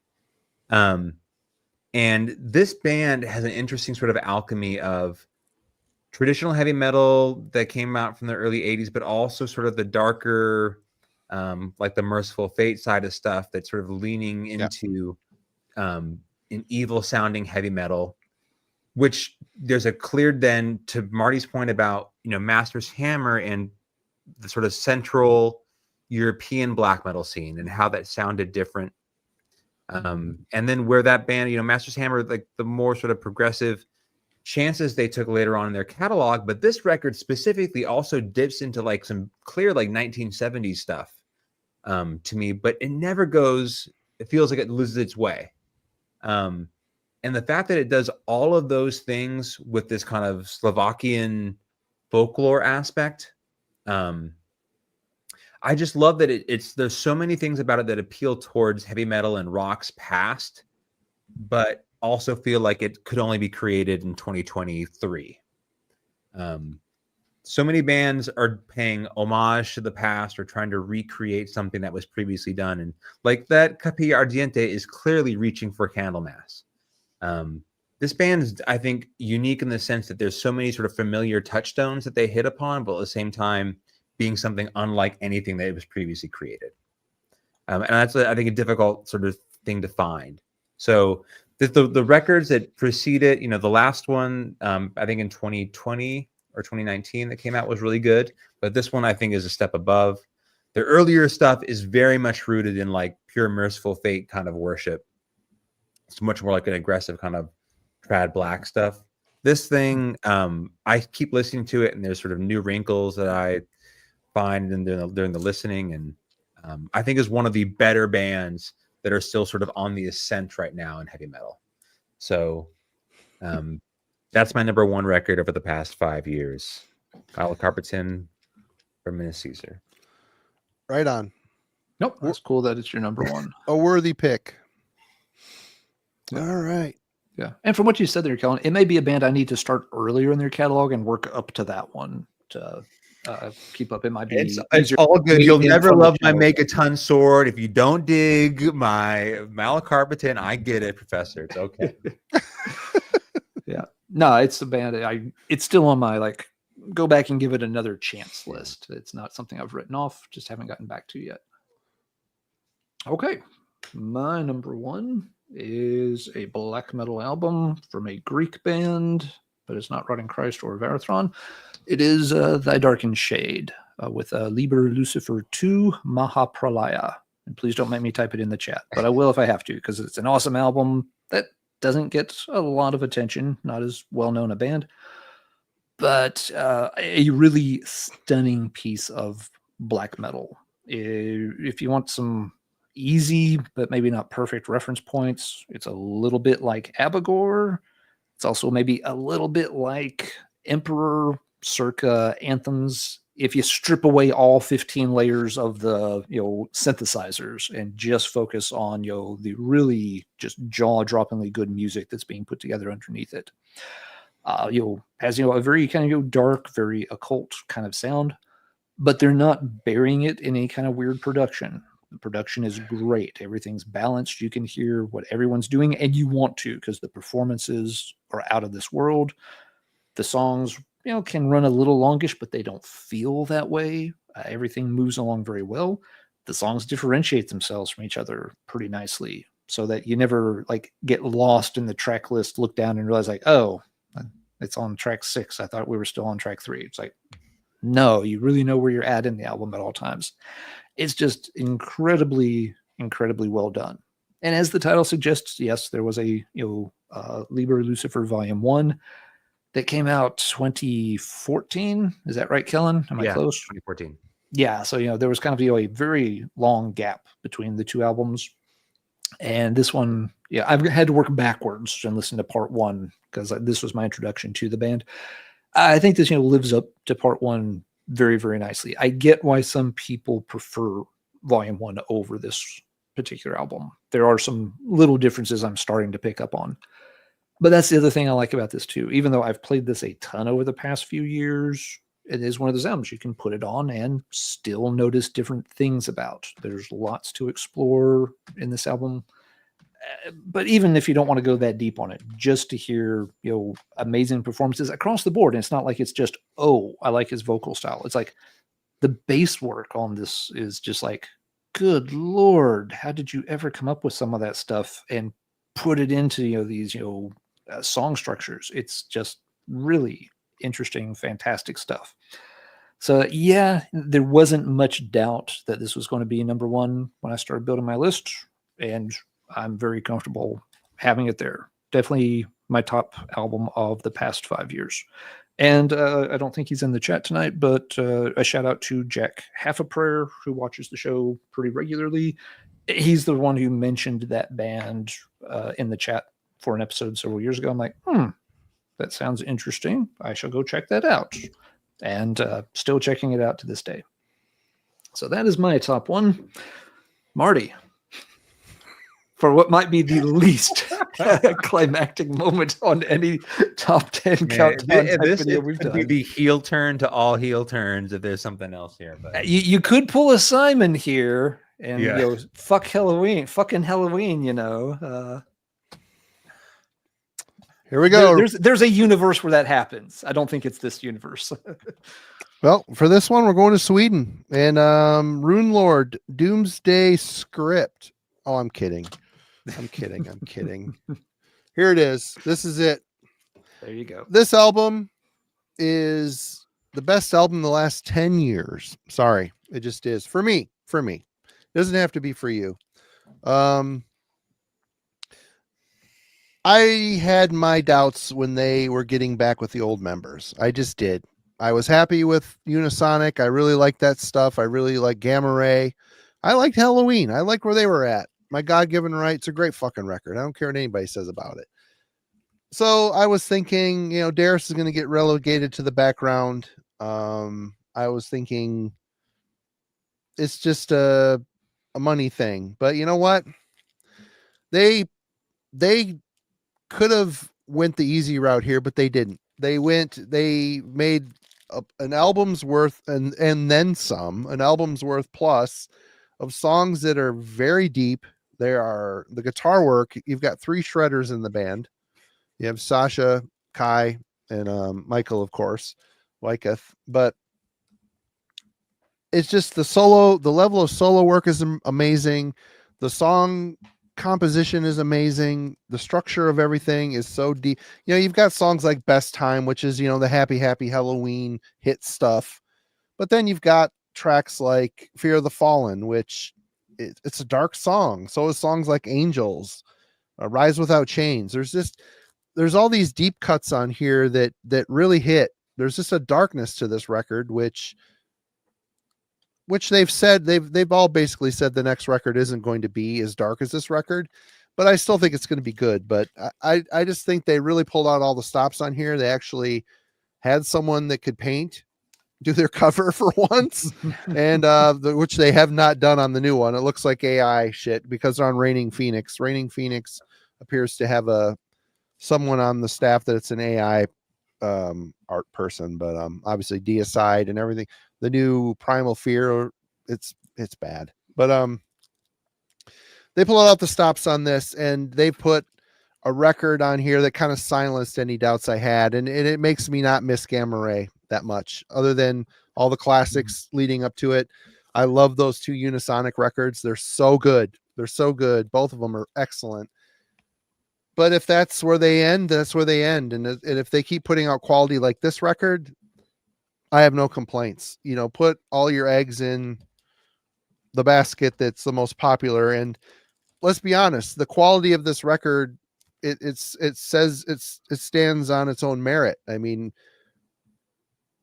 they've packed bigger venues than they've ever packed in a lot of years, touring on this thing here too. So, yep. For me, it's the new Halloween record, or the last Halloween record. It's fantastic. I've always been a Halloween fan, but the love for the band has grown exponentially over the last 10 years for sure. So, yep, that's it for me. All right, that's it for everybody, I suppose. Did anybody forget something that they need to work in here at the last second? I mean, I was just gonna see, these are all the 2022 records that I had to try to narrow down from. So, because that was the biggest year for me. So I know we've kind of talked about early on, like, where there's some years that were stronger than others. In 2022, Chile's Inanna, Void of Unending Depths, France, Epitaph, their second release, kind of a Death Doom project. Another Greek record, my sort of a Black Death kind of band, Embrace of Thorns, Entropy of Dynamics. This is another one that had tons of hype and I think praise in 2022 with the Stan Garrigal, same Malacarpeton guys. Since Simon's here, we'll get Australian band Faceless Burial. They came out, their third record came out in 2022. Off to my Polish black metal scene, Wędrowski Wiatr. They come out with a another record, and then the second Verberis record. So, I mean, all of those were worthy candidates in 2022. So, it was difficult. If you had just said like to pick a favorite year, I could have put a top 10 list with those bands alone. So, all were worthy of praise. Good stuff. Good stuff. If I'm able to rattle off some more, as No. well. Yeah. Damn it. No. We passed the 3 hour. All good. So the biggest thing for me, like revisiting albums, was actually owning it. So there's a bunch of stuff that ended up on my lists that I really love that I never picked up because, money is what it is, and sometimes it's hard to find. Money is stupid. I hate it. Stupid me money. Too. If we can move past money, that fine with me. But no, like some of these albums deserve mention. I just never got around to picking them up. Hyperdontia, Hideous Entity, Replicant, Malignant Reality. You guys ever check out any of the Panzerfaust stuff? They released like 3 or 4 albums here. Sons of Perdition 2 is my favorite of those. Wayfarer, A Romance with Violence. Did you like Wayfarer, like the last one they did? I do, and I like Romance too. I haven't played it as much as American Gothic, but yeah, I dig them. That was a 2020 album that was kind of high up on the list for me. And then Gorophilia, In the Eye of Nothing was also a top-notch like death metal album for me. And Sulphur Eon was on my list, but yeah, you talked well about it too. So yep. Oh, here Midwest just found Panzerfaust today, so on the same wavelength as you. Nice. Cheers, Brian. And some love for Wayfarer too. See. Hey, Brian, good to see you, man. All right. Anybody else have anything to add? All I'll add is that while folks mentioned it a few times, recency bias is a thing for sure on these kind of lists. Yeah, and I mentioned that I didn't have any 2024 releases in my top 10 because I feel like they are a little too recent to beat out some of these other ones. But with that in mind, I will say there is one album already in 2025 that I could have cheated and put it on this list because I think it would be there. I think it will be there in the future, and that is the new Havocru album that Kellen and I reviewed earlier in the year. I need to get that. It's really fucking good. It is an amazing album, and if we had allowed 2025 titles to be in here, it's nuts that an album just a few months old that I would put it even in contention for this kind of thing. It really is that good. There's a lot of fantastic albums coming out this year, and it almost feels weird in a way because I'm almost certain my number one album is already set. And I'm not forgetting that Halloween's come out later. Halloween is going to have a hard time beating Havocru. They just are. That album is magnificent. Only other thing I'll say is there's tons of other good albums that we didn't mention. Lots of bands have done great stuff. A shout out to like Mean Mistreater out of Austin. They've done 2 fantastic albums in the past 2 years. Just didn't quite make the list here, but I've enjoyed lots of other bands with lots of other stuff. The Chad has mentioned lots of cool stuff. Some of them I know, some of them I haven't got around to checking out yet. But yeah, there's always something new to check out if you're so inclined. And with that, we will close. And anybody that is not familiar with Logan Metal Beer and Beer Snob, go click the link in the description to his channel. If you're not familiar with Kellen and Killing for Company, please go click a link in the description. If you're not familiar with Let's Talk Metal, the professor puts out a video every Tuesday. I don't think we need to be more I try to remember to put your link and stuff, but it's not in the description. Go look Let's Talk Metal and go subscribe to Alan's channel. The professor kills it every Tuesday for sure. But we are Heavy Metallurgy. We appreciate all of you. If you are not, if your jacket is missing a Heavy Metallurgy patch, we've got them. Click a link in the description and get yourself one. They're only $6. They're adhesive. Put them on with an iron, and you don't have to sew it on if you're like me and your fingers are too huge and you stab yourself in the finger with the needle or can't remember how to do it, get out the iron or some liquid stitch or whatever and put it on your jacket. We appreciate your support. And some show notes coming up. Jimmy from Future Ruins has submitted a review for the new Obsidian Tongue album, which will be up next week. Oh, nice. There might be something else coming if I can get my dead ass in front of the camera again. I've been the guy editing everybody's reviews. I haven't done many lately, but hopefully I got one coming for the new Grotesque. The Wednesday Album Club will be covering the second Crimson Glory album, Transcendence. Oh, good. So check that out. And Friday, our friend from Germany, Jürgen Allman, is joining us from 6 Beers, 9 Wives, and we will be doing a deep dive on the 26 or 7 albums in the Rage catalog. Germany's it's Rage. only 23. It feels like 30. But maybe 34. And yep, we'll be doing that. We're instead of ranking them, we're going to be using a tier. Going to do it a little different this time. A little different. Just because there are so many. Yeah. Probably need to check out the software before Friday to make sure that all works before we pull the trigger on that. We'll work it all out.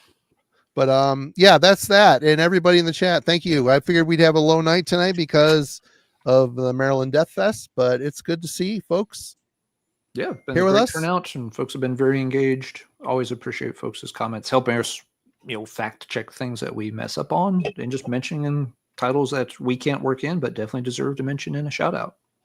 Scott, we are talking about going in the community. We're just afraid of all the spam that it will bring, but the link is currently in the description. If you want to join our Discord server, the conversation continues throughout the week.